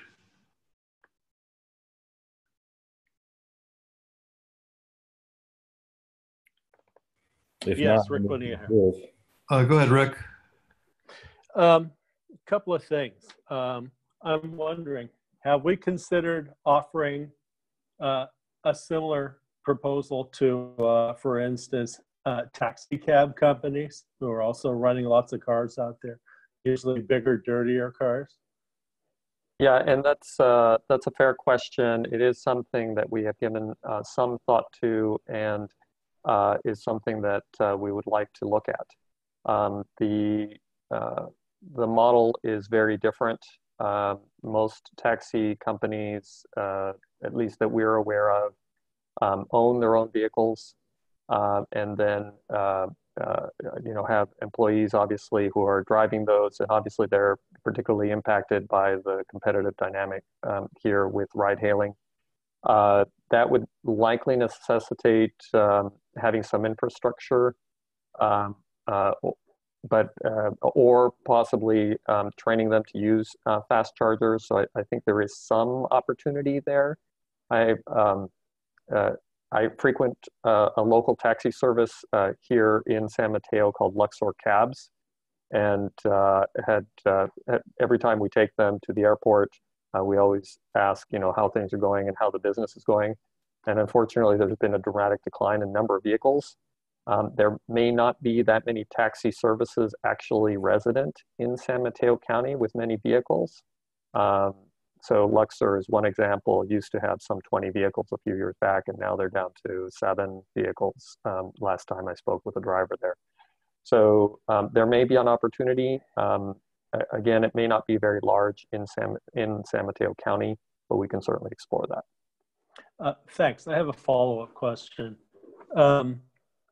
Looking at the chosen partner, in this case, Lyft, I have a concern that because of state law, Assembly Bill 5 from last year, their business model is under dire threat. In fact, they're refusing to come in compliance with labor law. And I have personally a big issue because they now have people that have been working with them for some years. And as we're going through this difficult crisis right now, those people who chose to work without traditional labor protections, whether they knew that or not, I don't know. But those people are having no access to unemployment now, except not through the state, but the federal government is offering them perhaps some help. But they're not accruing Social Security, Medicare, unemployment, workers' comp, state disability insurance. These people are scraping along the edge, and it just really rips my heart out to think that we're going to partner with this company, which, because of their refusal to comply with not only the new law, but their whole business model, even before this new law came into effect, was actually in violation of the independent contractor law. So, I mean, I know it's a rant, but my opinion is they owe all those workers back pay for all those benefits they refused to pay for. And I'm going to have to vote no on this just because of the partner. I think it's a great idea, but I'd like to find some other partner to do it with. Thanks. Thank you, and certainly there's a lot of concern with regards to the business models. One of the essential elements of this program is ensuring that the drivers are benefiting, and one of the reasons that we feel that there's still value there is that Lyft is not the beneficiary there, but it's the drivers. And they're under enormous economic pressure, as you noted. And so that may be something for board members to consider in this. Thank you. Okay, I see Catherine has her hand up, and then Wayne. Hi, I'm assuming it's me, Catherine Mahampur? Yes. Okay, thank you. I have the same concern about Lyft and AB5. I've actually been doing some research on AB5 for a client. So I am concerned about that, the same as Rick Bonilla. My other question is, do we have any data on, with the COVID-19, I know traffic has decreased enormously. So do we have any data as to how much it's decreased? So we do know just from some general comments that Lyft has offered that there at the moment with the shelter in place has been a dramatic decline. We also know that a big part of that is transportation to and from the airport. And since there are not people flying, that's a major factor. We anticipate that at some point the shelter in place will be lifted and travel will go back up. It's entirely possible that demand for ride hailing might actually go up in the recession to some degree. It's a little hard to tell, frankly, but there are many factors that might influence the total amount, but certainly it will at least substantially recover after the shelter in place is lifted. At least that's our expectation. I'm just wondering if it might be worth it to delay the program. And certainly that may be something that the board may wish to discuss. One of the factors to consider is we have an opportunity to be a first mover in California on what would be a particularly strategic opportunity. There are other agencies in California that are actively looking at developing similar kinds of programs. And it would be an opportunity to both showcase the solutions and scale those solutions more quickly in San Mateo County if we move more quickly. And of course, if we defer it, we might still be able to do the program, although we may defer some of the benefits, including the initial visibility that would come from being the first mover in the state. Okay, thank you. Go ahead, Wayne. Yeah, it's a good point, Rick. And also, I just gotten the chance to ride in the EV Lyft vehicle, and the person who was using, he was renting the car. So I think if you rolled it out in July, I'm pretty sure the virus will kind of slow down by then, and I'm pretty sure rideshare people would be trying to take advantage of that, trying to make up some lost time, and a rebate would be, some sort of rebate would be very helpful in them recovering recovering their lost wages. Mm-hmm. One of the other elements, if I might add, is that we will be exploring opportunities to bridge the drivers into personal EVs in some form. There will be an end of life for these vehicles in the rental companies, and that might open up our opportunities to drivers who may want to own their own vehicles to then buy these now used electric vehicles. So this is still a point of exploration. As we know, there's substantially less maintenance and likely much longer lifespan to electric vehicles and lower ongoing costs.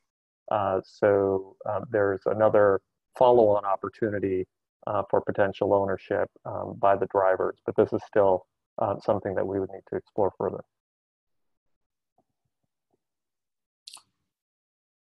Okay, Donna has her hand up next. Thank you very much, Jeff. I actually think this is a very thoughtful program that our staff has come up with.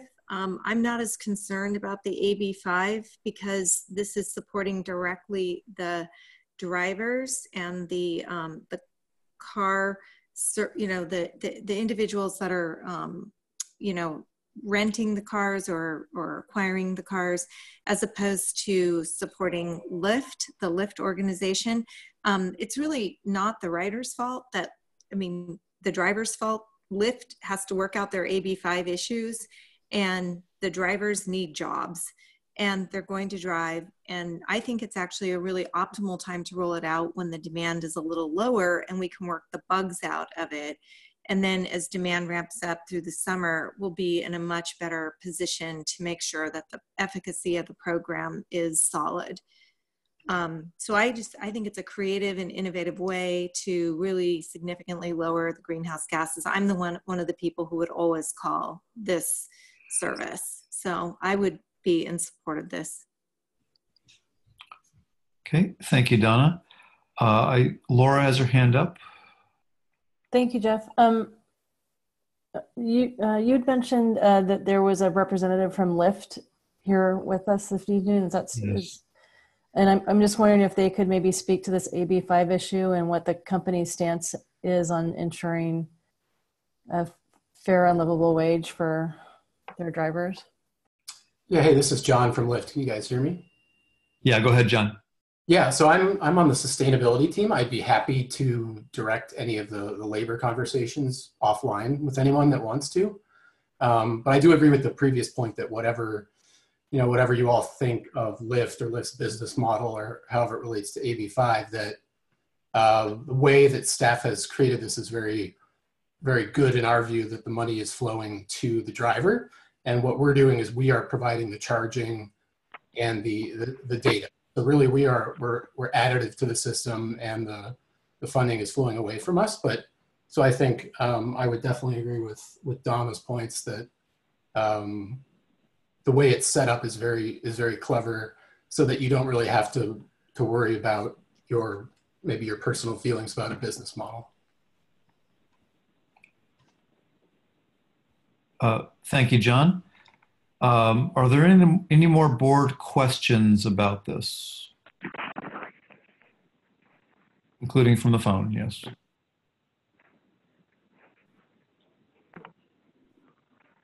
Okay, if there are no more board comments right now, Mark, I see your hand up. Go ahead.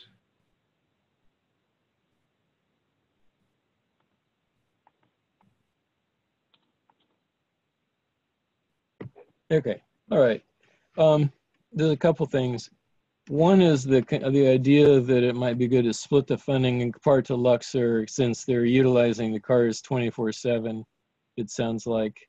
But the other bigger consideration is that I know somebody who works for Lyft and Uber, and who has been able to earn $45 a couple days by getting 4 or 5 rides, and today said that he'd earned, well, he didn't say what he earned. He said he had 1 ride in 4 hours out on there. Nobody's traveling, and nobody's going to the airport, and it's just really, really tough. And and in terms of when we think this thing will be over, there's a chance that we can intercept the explosion that's about to happen, because some companies like Tesla and General Motors are building respirators and stuff. But what you really can expect is that the pandemic is happening in towns all over, in cities all over America now. It's not just, so like New York was the leader, but the situation in New York is likely to be the situation in much of the country. And that means that it'll probably be later than July before things are really back to normal. The other thing that's necessary to get back to normal is a very good diagnostic test that's fast, accurate, and inexpensive, and a computer base of who's negative, who's positive. Without that, the public health management can't be done, and we're going to wind up being cocooned for a whole lot longer than we think. Yeah, I completely share that concern about the timing of it. Thanks, Mark. Is there any other public comment on the item? Okay. I don't see any other hands up. Is there anyone calling in from the public who would like to comment?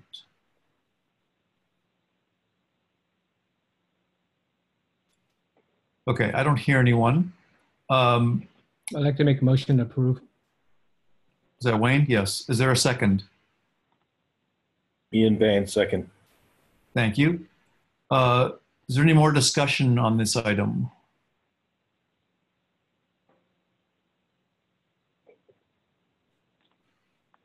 Okay, hearing none, we have a motion seconded. We can take a roll call vote. All right, this is the vote on item 8 for the EV lift contract.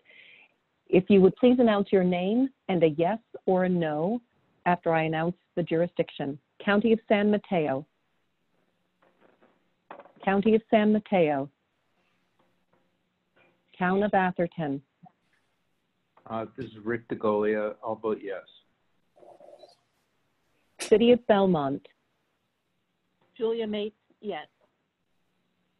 City of Brisbane. Addison Davis, yes. City of Burlingame. Donna Colson, yes. Town of Colma. John Goodwin, yes. City of Daly City. Rod Das Magwell, no. City of East Palo Alto. Carlos Romero, I'll abstain. I just joined about 5 minutes ago. I'm sorry. City of Foster City. Catherine Mahampur, no. City of Half Moon Bay. Avi Warbeck, yes. Town of Hillsborough. Larry May, yes. City of Menlo Park.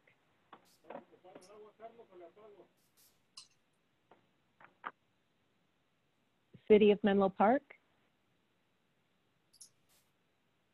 City of Millbrae. Wayne Lee, yes. City of Pacifica. Deirdre Martin, yes. Town of Portola Valley. Jeff Alfs, yes. City of Redwood City. Ian Bain, yes. City of San Bruno. Marty Medina, yes.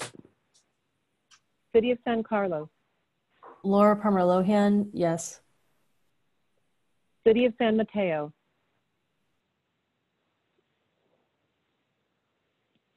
Rick Bonilla, no. City of South San Francisco. Flora Nicholas, yes. Town of Woodside. Daniel Yost abstaining only because my employer does work with Lyft, but applaud the program. Okay, I just did a count. The motion does pass with 2 abstentions and 3 noes. The remainder yeses, and the motion passes. Thank you. Okay, we'll move on then to item 9, which is a review of the strategic plan. Jan?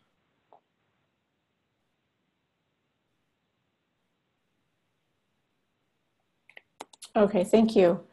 I'm going to tag team this slightly with Donna. So yes, if we could go to the first slide there. So as you recall, you all had a retreat in January on our strategic plan. In March, earlier this month, the strategic plan draft was reviewed by the board strategic planning subcommittee.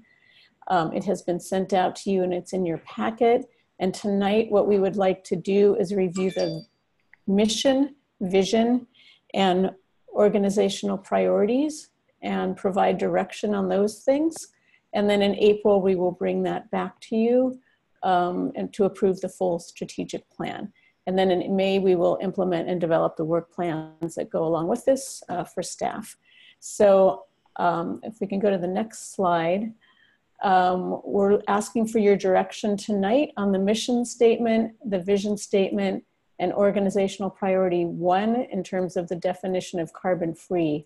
So Donna will lead the discussion on the mission statement and the vision statement, and I will lead the discussion on the organizational priority 1.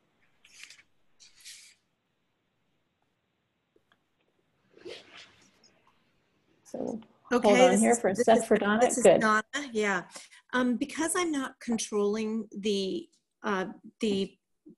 audio visual on this, and I believe Jeff is. Jeff, I'm gonna have to work with you on this, so we'll make the commentary, and then you can go ahead and take the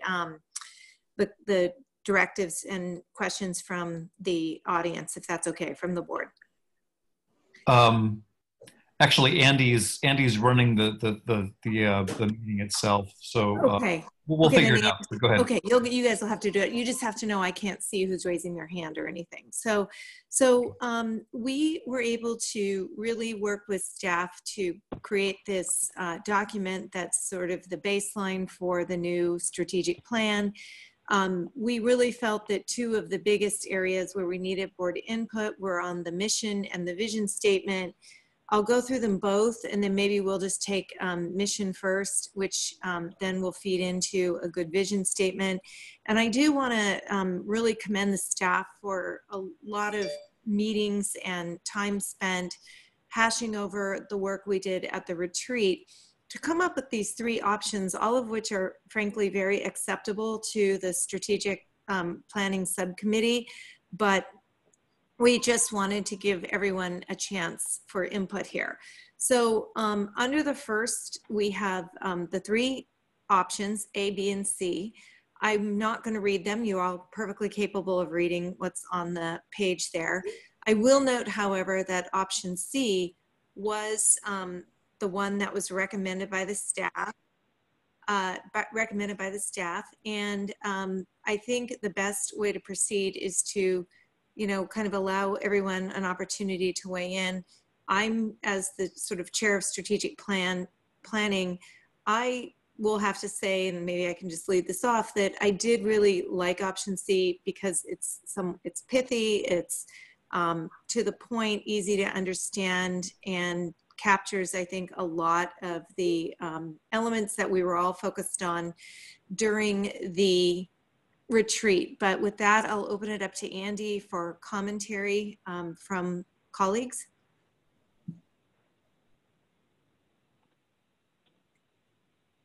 Yeah, does anyone want to start off here?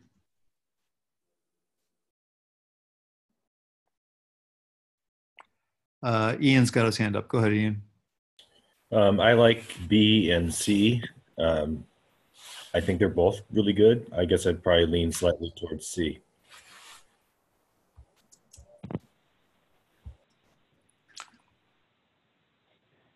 Anyone else? Thank you, Ian. Anyone else? Laura's got her hand up.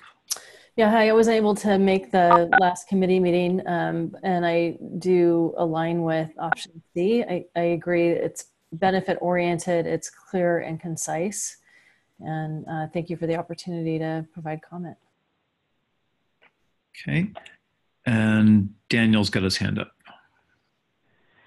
Hello, can you hear me? Yes. Great. Yes, I was on the subcommittee as well. I felt that both staff and our outside consultants did a great job. Feel free to look at other sections of this document, but we tried to highlight as a subcommittee the areas where we had some discussion amongst ourselves and differing of opinions. But, you know, I also thought option C was great. It's pithy. Option A is closer to what we had before, but it's a lot of information and it is not as pithy as option C. So I was comfortable with the staff's recommendation. Okay. Any other comments from the board on these three? Rick's got his hand up. Thank you. So in looking at and thinking about these, I really see objective B as being our core mission, something that we really need to focus on because there are big issues with this going forward. I think we're going to see some more information about this a little farther down in the presentation. Objective C looks to me more like a program. It's important, it's something we want to do. It's part of our plan. We should start doing it. It involves working with local partners. I think most of our cities, if not all, are willing to get involved in this. My focus would mostly be objective B. Okay, thank you.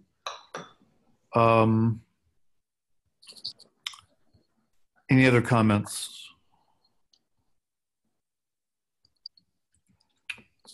Okay, I don't see any other hands up. Anyone on the phone want to weigh in on this?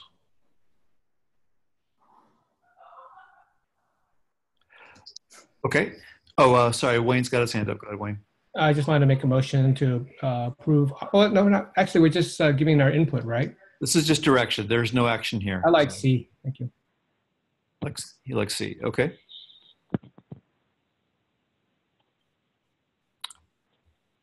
Okay. Any other comments on the mission statement? Okay. Sorry, Rod's got his hand up. Good, Rod.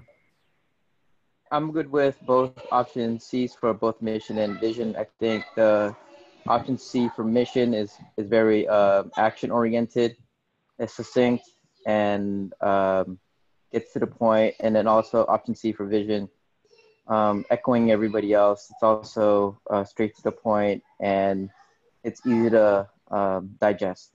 If you are seeing the slides, the mute button is in the very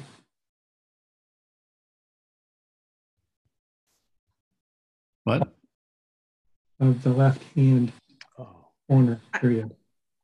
Also make sure your sound is on. Okay. Angie, you're telling everyone how to mute. So does staff feel like they have enough guidance on mission? Could we move on to vision? It looks like Catherine has her hand up as well. Great, great. I have to take a phone call now. Yes, hi. For mission, I would go with either B or C. I think both of them are pretty good at explaining what our mission is. For vision, I do like option C. Just my comments.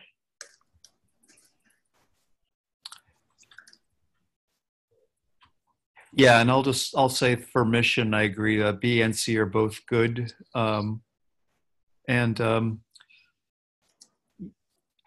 As an author of vision statement. Hey, Jeff. Go ahead. Jeff, Kat Carlson is trying to unmute, and I can do that, but I don't. If I know what her phone number is, does anyone know her phone number?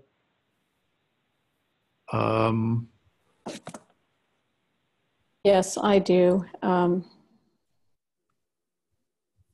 If she presses *6 on her phone, she can unmute. The last four of her phone number are 4523. Yay, that's what I was looking for. I had to give my computer up to my son for him to video conference with his tutor, and I've been trying to unmute for 30 minutes. Thank you. How do I mute myself again? *6 again. *6 again, thank you.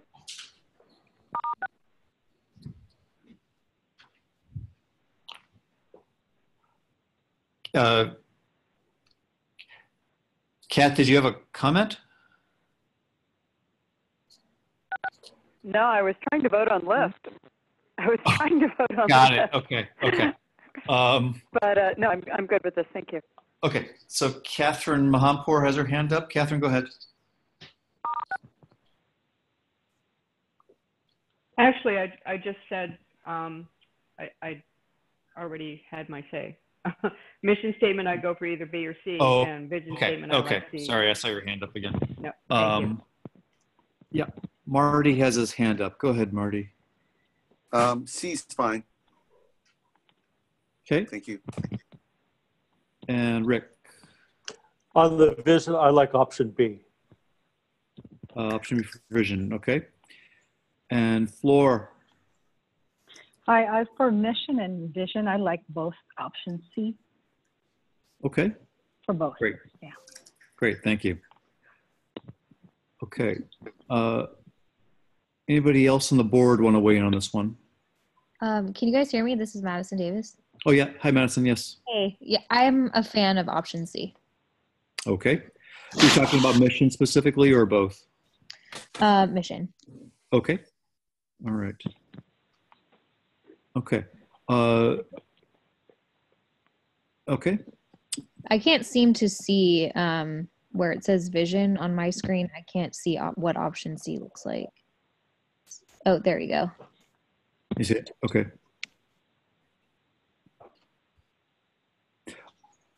Hey, Jeff, this is Deirdre. Sorry, so what? Deirdre Martin. Oh, yeah. Go ahead, Deidre. For mission, I like C, and for vision, I like C. Great. I think we've got a consensus around C for both. And some people are okay with B for the mission statement as well. Wayne, go ahead. I just want to thank the committee for doing great work. It's very succinct and very intelligent. Thank you. Yeah, agreed. Donna, Jan, did you want to move on to other parts of the plan right now, or? Yeah, I think so. This is Donna. Jan, are you satisfied then that you have direction with mission and vision? Yeah, it sounds like we'll go ahead with option C. And put that in for the final to be approved next month. Okay, then Jan is going to take it over from here and work on the definitions around GHG. Thank you. Hey, so we'll go to the next. Hey, Jeff. Yes. Julia Mates wanted to comment. Sorry, I didn't see you, Julia. Go ahead, Julia. Well, oh, you're on the her phone. Her phone might be muted. I'm not sure which one is hers. I see her on here on the phone. Oh, here it is. I got it. Okay, she's unmuted. Go ahead, Julia.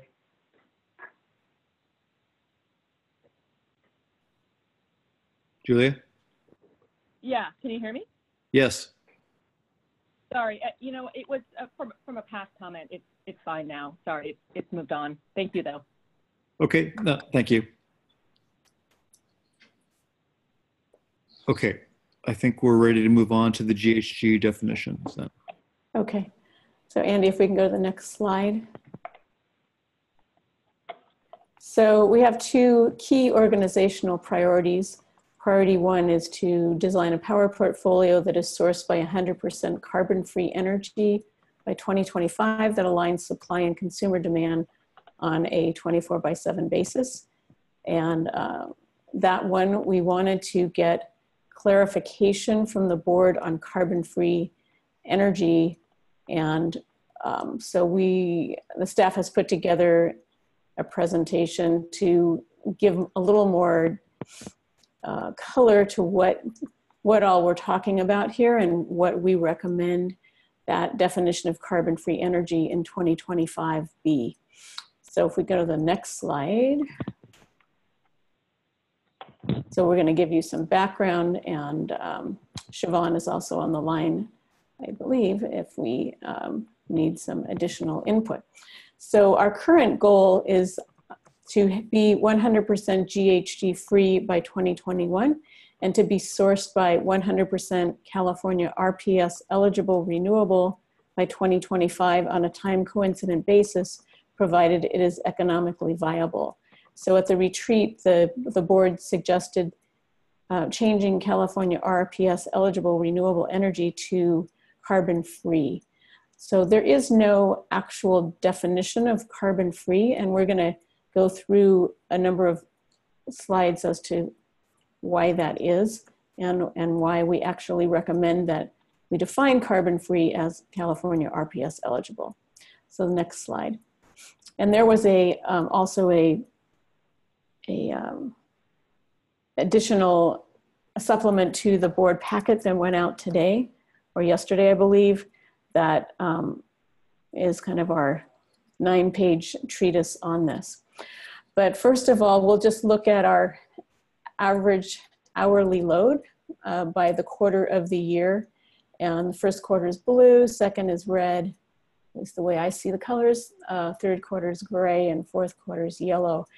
And so it just shows hour by hour that we're pretty consistent across the year, but the load does change on an hourly basis. The amount of power, if we're going to match our supply to our load, for example, at 4 a.m., we need less power than how much power we need in hour ending 20, which is 8 p.m. So this is what we're trying to achieve. We only need about 300 megawatts at 4 a.m. We need 500 megawatts at 8 p.m. Next. So we need to contract for power more specifically than we do now to meet that hour by hour load. We showed you this slide, I think at our retreat in September, to define what's the difference between renewable energy and greenhouse gas free energy, and to show that not all renewable energy is greenhouse gas free, nor is all greenhouse gas free energy renewable. So renewable is from a source that isn't depleted when it's used and not derived from fossil or nuclear fuel. And GHG free is electricity that doesn't emit carbon or other GHG gases. So resources like solar, wind, and small hydro are renewable. Geothermal has a small amount of GHG emissions, as does biomass and waste.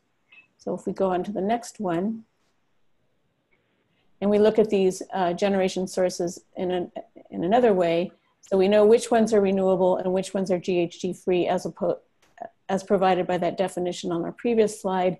And these are the emissions in pounds per megawatt hour associated with the different types of resources.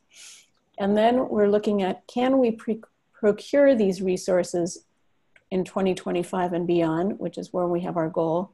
Can we schedule these resources on an hour by hour basis so that we can control how much we get at 4 a.m. versus how much we're getting at 8 p.m., for example?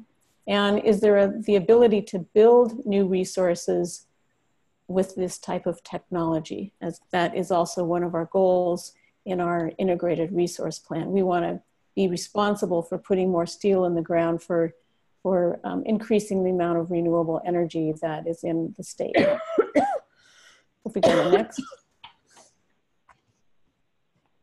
So the generation profiles for different resources are different. If you look at geothermal, we call that a base load resource. Basically, when you turn it on, it's pretty consistent all of the time, and that's that gray bar on the bottom.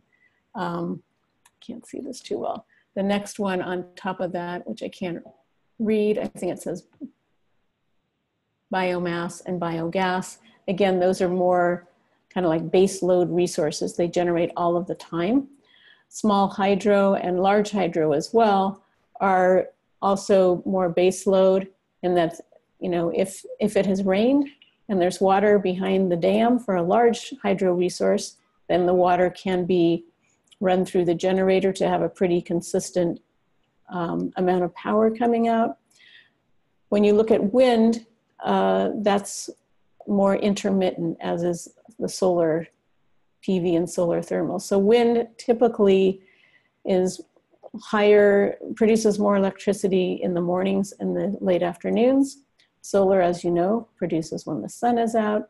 And so we have to kind of put a puzzle here together to meet what our hourly needs are from these different resources. Next slide, please. So when we're talking about providing our Eco Plus product at 50% renewable and 95% greenhouse gas free, we figure out how much power are we going to need for the year as a whole, and we contract for 50% of that from renewable energy resources, but on an annual basis, not looking at it on an hour-by-hour basis. So if our annual load is 3,600 gigawatt hours, we purchase 1,800 gigawatt hours over the course of the year, not being concerned particularly as to when that renewable energy is being generated, just that we want to make sure that we're putting on the grid 50% renewable energy to meet our load. So in some hours, we might have renewables higher than that 15% target, and in other hours, there might be less. But as we transition to time coincident and trying to meet this on an annual basis, like once a year, we need to meet this 87, 60 hours per year, every hour of every day. Next slide. So this is a graph that kind of shows how you try to meet this. This is from Google, where they are trying to match their load to carbon-free power. And this is an example of a data center. So that red line is the electricity use for the data center. It's just flat because computers are running constantly all the time. And it shows that when they contract for solar in the middle of the day, there are hours when they're receiving more solar energy than they need, but then there are other hours indicated by the black parts of the bars that are carbon-based energy, or not carbon-free. So those are hours where they're getting fossil-based power.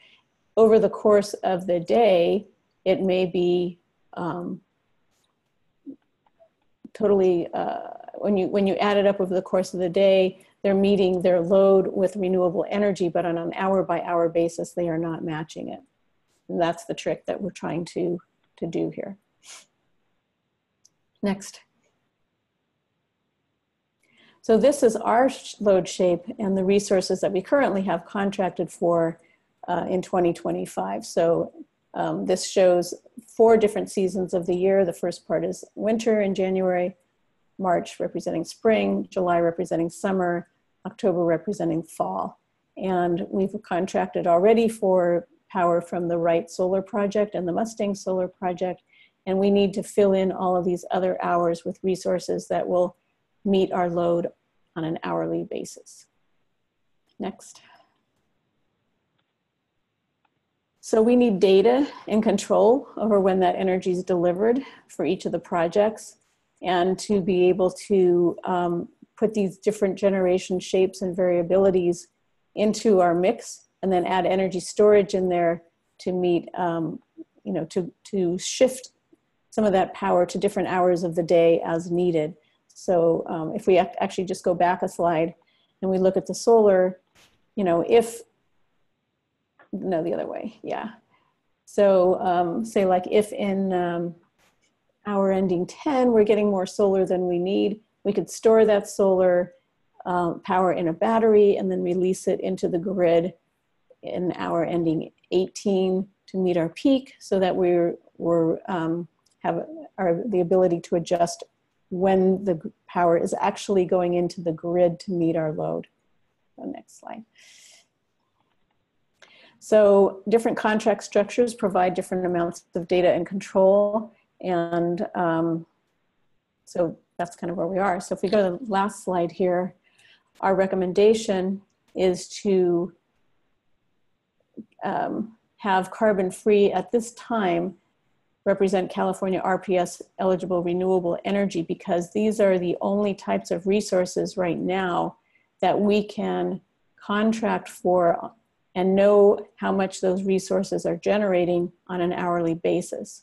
If we look at large hydro, which is carbon-free but not renewable, we are not able to contract with large hydro sources and get a guaranteed hourly schedule of energy deliveries from those resources. So for example, if we contract with PG&E, who has hydro in California, what they've told us is that they would tell us after the fact, a quarter later than we've gotten the power, what they actually delivered to us. So that makes it impossible for us to include that resource if we want to meet this goal.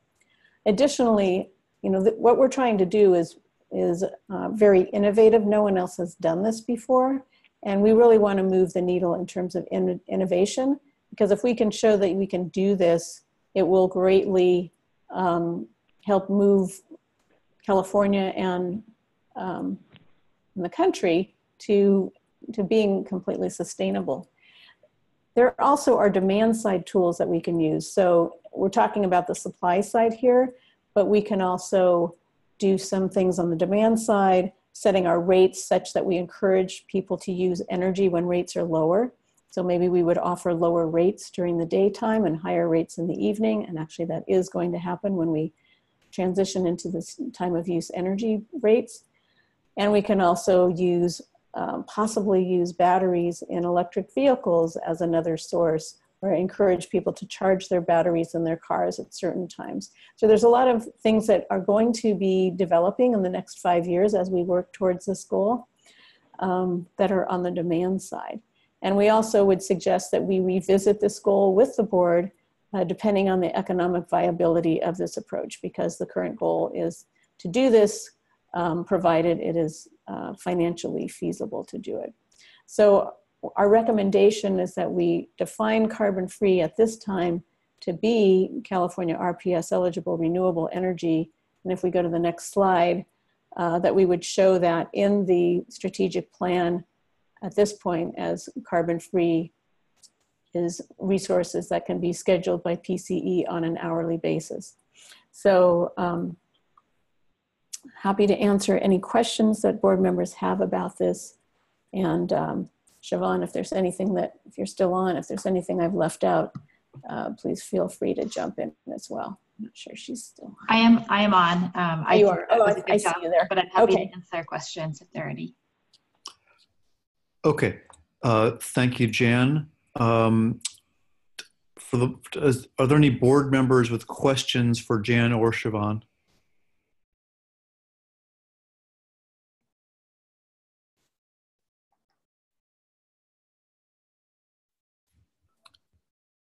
Okay, Donna, go ahead. Yeah, thank you. So my question, just my one question on this, Jan, is this is a going forward situation, I take it, and this relates to the fact that we had the PCIA discussion around the large hydro and the nuclear piece that we accepted in. So I just want to make sure that that decision is fine and still stands, or are you anticipating that somehow this would impact that? No, this is regarding our 2025 goal on the 100% carbon-free on a time coincident basis. Regarding the allocation from PG&E on the large hydro and the nuclear, I think the decision was that when we actually get the allocation that we would bring that back to the board, because at that point we'll know, we were just had estimates at the time as to what that was, and so I think we'll probably be bringing that to the board in May when we get the actual allocation and know the numbers, but that's not related to this. Okay, great. That's all I wanted to clarify. Thank you so much. Okay, Rick has his hand up. Go ahead, Rick. So I understand the problem, like what Jan articulated is the problem with PG&E's large hydro. That makes lots of sense. I mean, that is not going to satisfy our need for being able to calculate time coincident carbon-free power. But it's not clear to me that we couldn't obtain large hydro that would satisfy a time-based analysis if from other sources than PG&E. So I don't know why we need to tie ourselves to the definition of carbon-free as being RPS. I have a lot of problems with that, which I could go into, but I want to make sure that we have a workable solution, which would be, that we could continue to use large hydro. We could use power that is carbon-free, which some of the RPS isn't, and we could obviously use RPS power as part of that carbon-free solution, but the RPS definition is so political that I think that would be a mistake for us to go with that. But I want to make sure that we can use large hydro with a time-based knowledge that it can satisfy us like PG&E's large hydro sounds like it can't. Yeah, maybe Siobhan, can you speak to that on our current contracts for large hydro? Yeah, I think PG&E owns a lot of the large hydro in California. I think most of the rest of it is owned, or a lot of the rest of it is owned by municipal utilities who rely on the electricity from that to meet their load. So most of that, because there is no requirement around greenhouse gas emissions, and there isn't a lot of, before CCAs came into existence, there wasn't a lot of value given to those carbon-free attributes. The municipal utilities have been willing to sell those attributes to us, but they have not been willing to contract in a different way for hydro, in a way that would allow us to control the hydro resources, because they're using that to satisfy their own load obligations. But what about hydro from the Pacific Northwest? I thought we were buying a significant amount of hydro from the Northwest. We buy some from the Northwest. That comes with problems as far as trying to get transmission capacity to bring it into California. And that can be very complicated and difficult. A lot of that is already owned by different entities, by the municipal utilities and by some marketers. And scheduling when that comes in and paying for that to come into California is a pretty complicated process. And but are we not doing that now? We are not taking on that obligation right now. We're relying on whoever we're buying it from to schedule the power, and they schedule it based on whether the power prices in California or the Northwest, wherever the greater power prices are.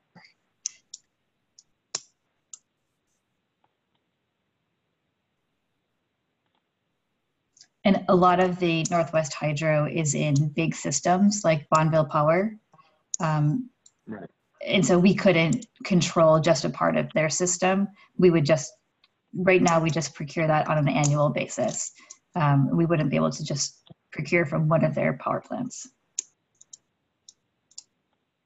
And if I recall correctly, when you buy from Bonneville, you're actually buying power that could be coming from a coal plant at a given time of day. Is that still correct?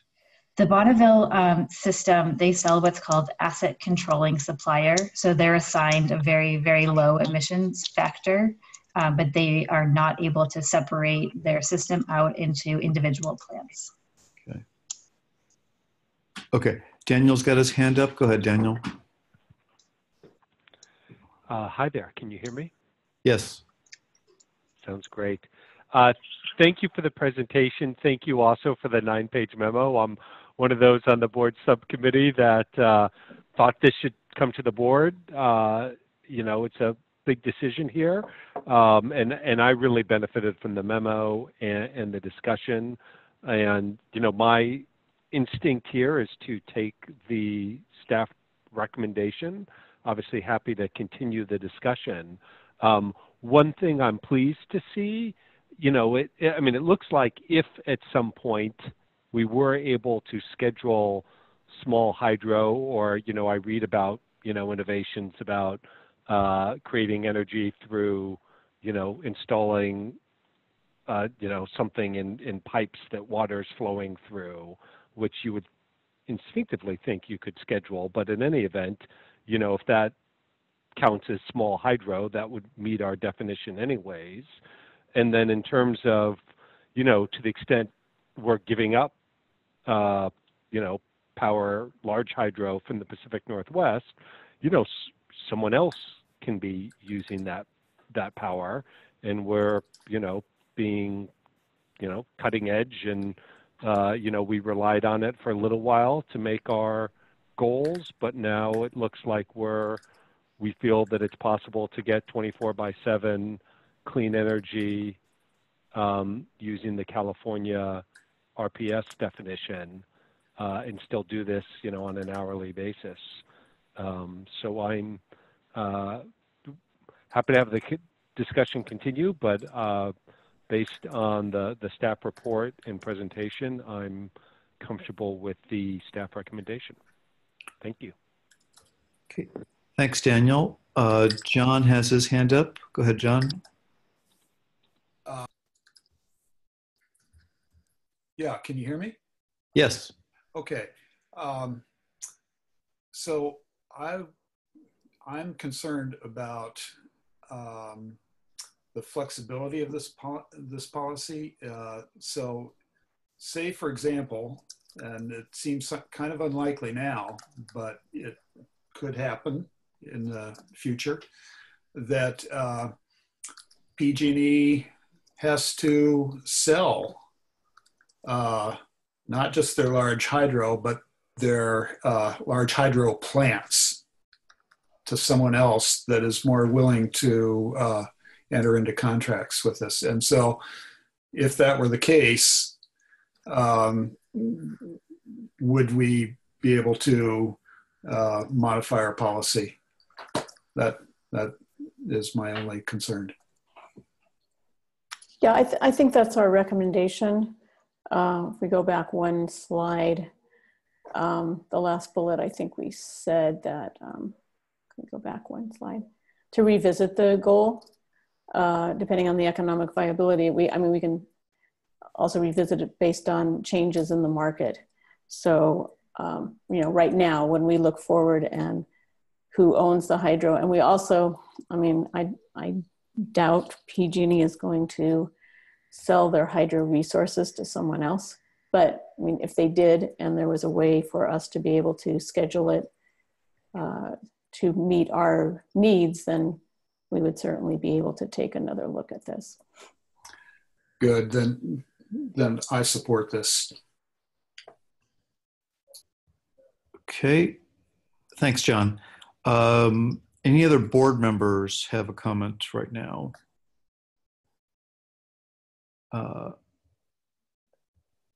Okay, I don't see any. So Rick, why don't you go ahead?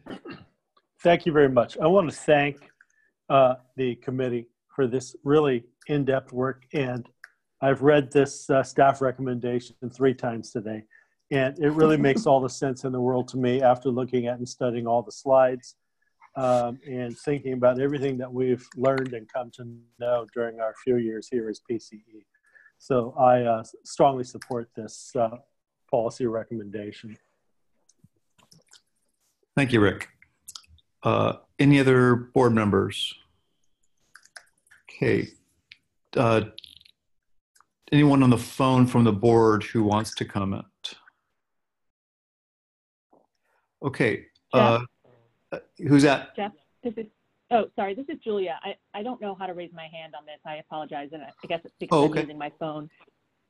I just wanted to circle back a little bit with what Rick DeGolia said regarding his concerns with the term RPS eligible. And I don't want to put you on the spot, Rick, but did you have another suggestion or recommendation, a substitute wording that would make, you know, make it better or make you more comfortable?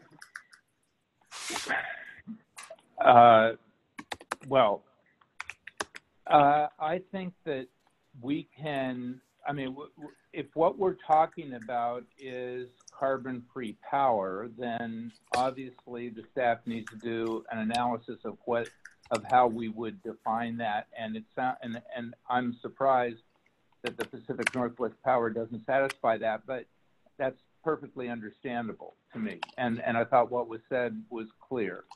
My problem with RP, and I don't think we have to use RPS as the definition, because using RPS ties us into a set of power options that include, for example, biomass, which is taking dead trees from the forest and burning them and generating electricity. That power is considered renewable in California, which I think is utterly ridiculous. And I will not vote for this if that's going to be where we're going to go. I just don't, it's not what I support. I think we can elect to define exactly what carbon-free power is, and I think that would be a great thing for the CCA movement for us to do. We're trying to do something new here with timing the clean energy with the time of usage, and that's a really important thing for us to do for ourselves and for the entire CCA movement. But to tie us to what has been defined by the legislature as RPS, I just think a huge mistake for a variety of reasons. And I don't think we need to do that in order to get the power that we can take all the power from RPS that we consider to be carbon-free without taking the power that isn't carbon-free, and that doesn't require us to tie ourselves to RPS.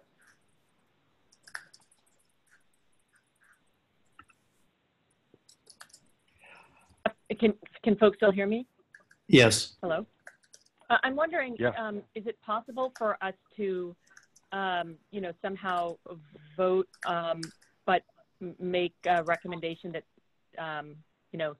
staff work on this wording or RPS, certain RPS eligible, somehow better define it? I know I think Rick has some good points, but I'm just wondering, it's probably, it sounds like we're pretty close.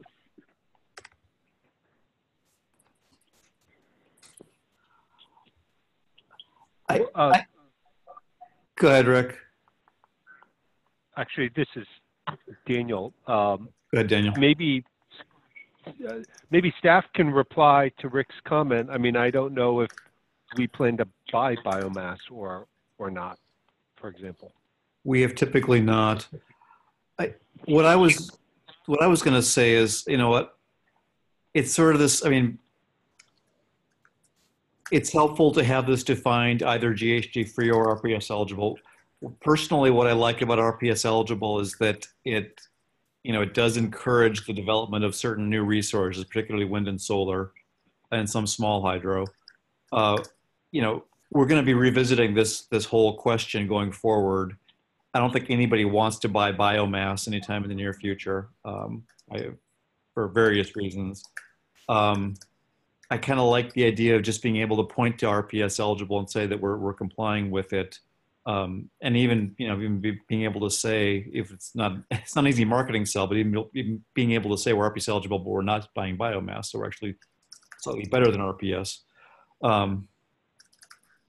Again, we're going to keep revisiting this going forward. I kind of personally like the idea of trying to comply with RPS, meaning that it will encourage new sources of both renewable and carbon-free energy. Donna, you had your hand up. Go ahead. Thanks, guys. Sorry if I was eating dinner with everybody there, just for a moment.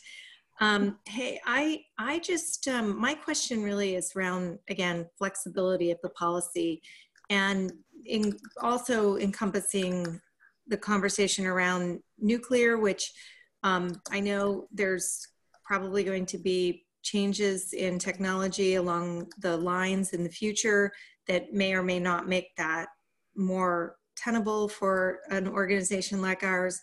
And so I'm really just kind of, I want to make sure that when we put it in something in place, we're not so grounded that if it becomes unable to be met because battery storage doesn't get there or doesn't keep up, that we have, you know, the ability to come back and take a look at it. I also am a little worried about the future PCIA allocations, and I want to make sure, or I want to understand how, you know, we just had it happen this year. I assume it'll happen again every year, that they'll offer us something.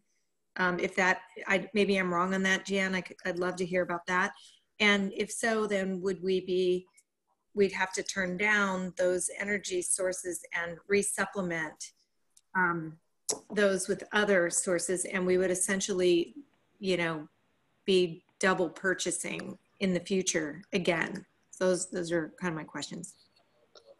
Yeah, so this is the 2025 goal.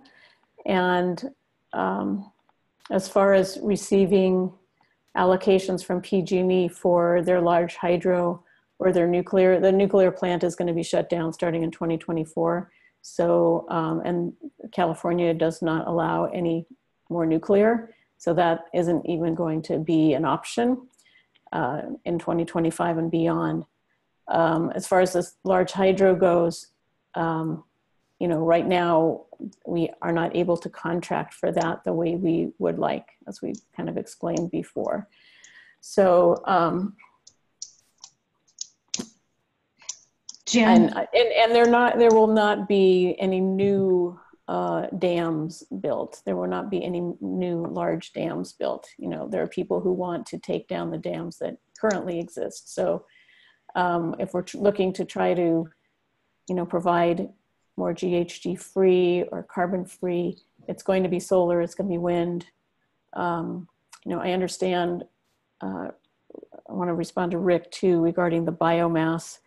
And, you know, that's a controversial issue as well, because some people say, well, it's better to take those dead trees out of the forest and burn them in a controlled environment in a biomass plant rather than have them go up in a forest fire where there is no control over the pollution.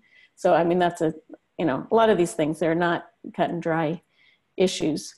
But we liked this because this is actually the only definition that is out there. And as you can see, we're struggling when we say carbon free. There is no statutory definition of carbon free. This is the only statutory definition that exists. And so because of that, we thought this was kind of the cleanest, because although we may not agree with how it's being defined, it is something that has a specific definition. And if, you know, if you want to say, we'll do this, but without biomass or you know, we can do that as well. Okay. Tom Cabot has been waiting patiently. Tom, why don't you weigh in here? Thank you, Chair. So I'm Tom Cabot, and for full disclosure, I am a consultant to the federal government on marketing large and small hydropower to municipalities and CCEs. But mostly I want to talk about your larger goal is helping the county decarbonize and showing leadership in decarbonizing everything, so that really that's vehicles and buildings. And the way to do it is to keep your rates affordable, I think, so that people can afford to electrify. And as I look forward at more and more electrification going on and higher renewable content, most of the renewables we get produce a lot more in the summer and a lot less in the winter, especially the ones you're talking about, wind and solar. And so we end up running into a problem of how to match things hourly.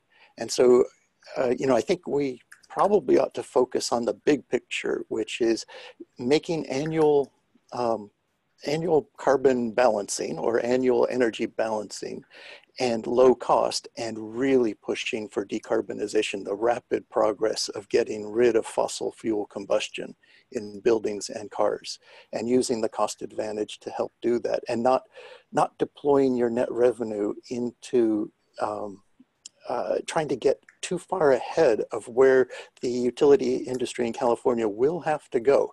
It just looks like a hard place for PCE to lead.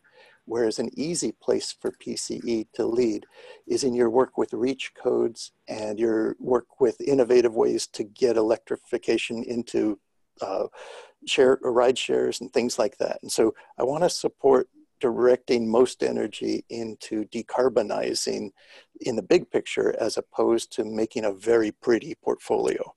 Thank you. Thanks, Tom. That's a good point. Mark has his hand up. Go ahead, Mark.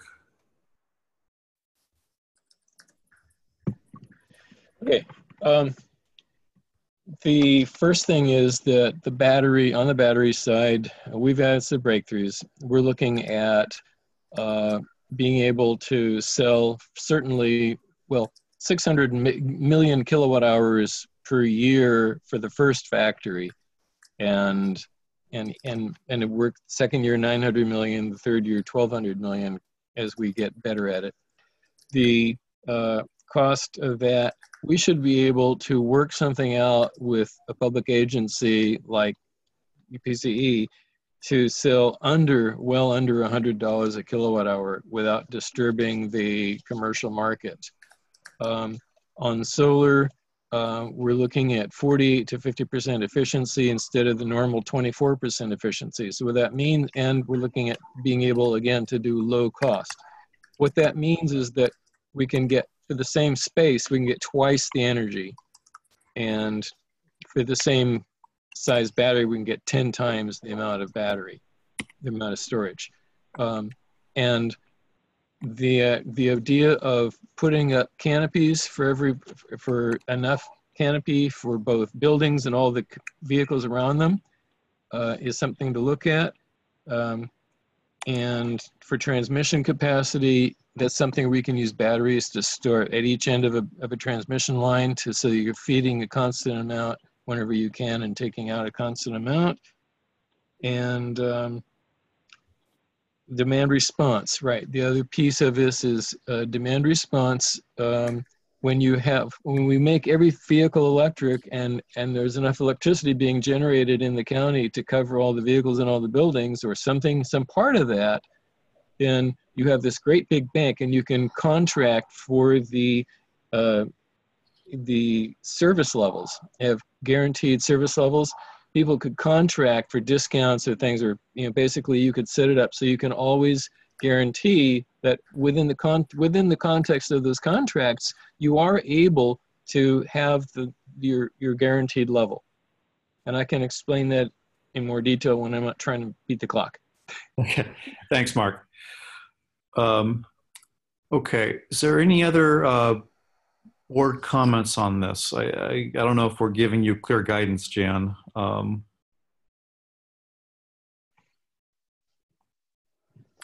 Well, I think we've heard general agreement with the staff recommendation, but also allowing for maybe relooking at it on a regular basis as technology or economics change. So that's kind of what I feel like I've heard. Just trying to put together everything that I've heard, this question of, we've said all along that we wanted to be carbon free if it was feasible particularly in terms of cost. So I feel like as we move forward and we're looking at more contracts and real numbers in front of us in terms of what would actually cost us to be RPS eligible versus greenhouse gas free or some other definition. I think as time goes on and we have a chance to sort of look at the definition in terms of what it's actually costing us and how viable it is, some of these decisions will start being a little clearer to make, I think. Right now we're talking, it's kind of abstract, but we're going to be refining this, and I think we'll have some more concrete decisions to make going forward. And Rick has oh, go ahead, Jen. Yeah, I mean, the staff would not be putting this forth if we didn't feel like this is a viable option. You know, we think that we can do this. Okay. So yes. we know that you all encourage innovation, and that, you know, some things will work and some things won't work. But we do think, based on our experience in the industry and where we see trends going, we do believe that this is possible to do and that it would be economically viable. But, you know, if we find that it's not, we certainly will come back to the board and ask to change the path that we're on. And we'll be reviewing all of our financials every quarter between now and then. So yes. Yes. Thank you. Rick has his hand up. Go ahead, Rick. Thank you. Thank you. So I appreciate all the discussion we've had tonight. And I especially like the bottom line on the recommendation, which is that we're going to revisit. But still, I have to say that when I heard Rick DeGolia talking about biomass, and biomass has always put a bad taste in my mouth. I'm wondering, as I look at the list of, in the recommendation that I'm seeing in the supplement that was sent out tonight, I'm wondering, can we drop biomass from the mix that we're talking about? Just to put it bluntly. Jan, Siobhan, do you want to comment on that? We can drop it. We don't typically, we haven't contracted for any biomass directly because it's actually not price competitive. In some of the contracts that we've had with, say, like Direct Energy, when they've put a portfolio together for us and they've contracted with lots of different resources, there has been some biomass in that, in their portfolio. But we have not ever signed a contract with a biomass project directly. We've gotten some proposals from some biomass, but it's not, you know, the solar is way less expensive. Solar plus storage is way less expensive. So we haven't moved in that direction. Siobhan, do you want to add anything to that? No, I think that's accurate. The biomass PPAs are very expensive, especially compared to other resources. And I don't think there's going to be a lot of new biomass plants being built in California either. Most of the new construction we're seeing is for solar projects, and then a little bit for wind and a little bit for geothermal. Okay. I think the guidance there is clear. I think that, you know, I think staff is aware of how the board feels in general about biomass. So I think I'd like to move on from this one. Okay. Assuming Great, you have the guidance that you're looking for.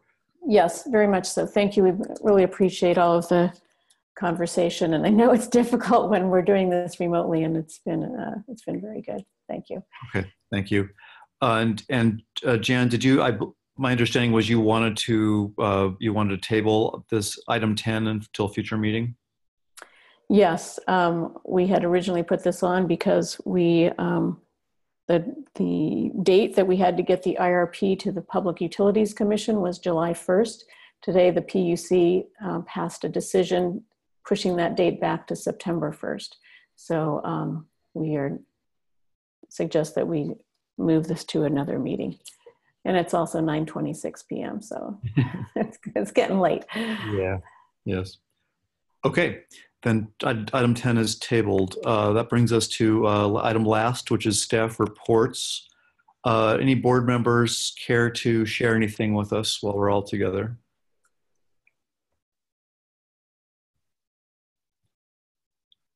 Okay, I don't see any hands up. Anybody on the phone wanted to chime in? Okay, again, not seeing any comments or hearing any comments. I just want to thank everyone for bearing with us on this, our first virtual meeting.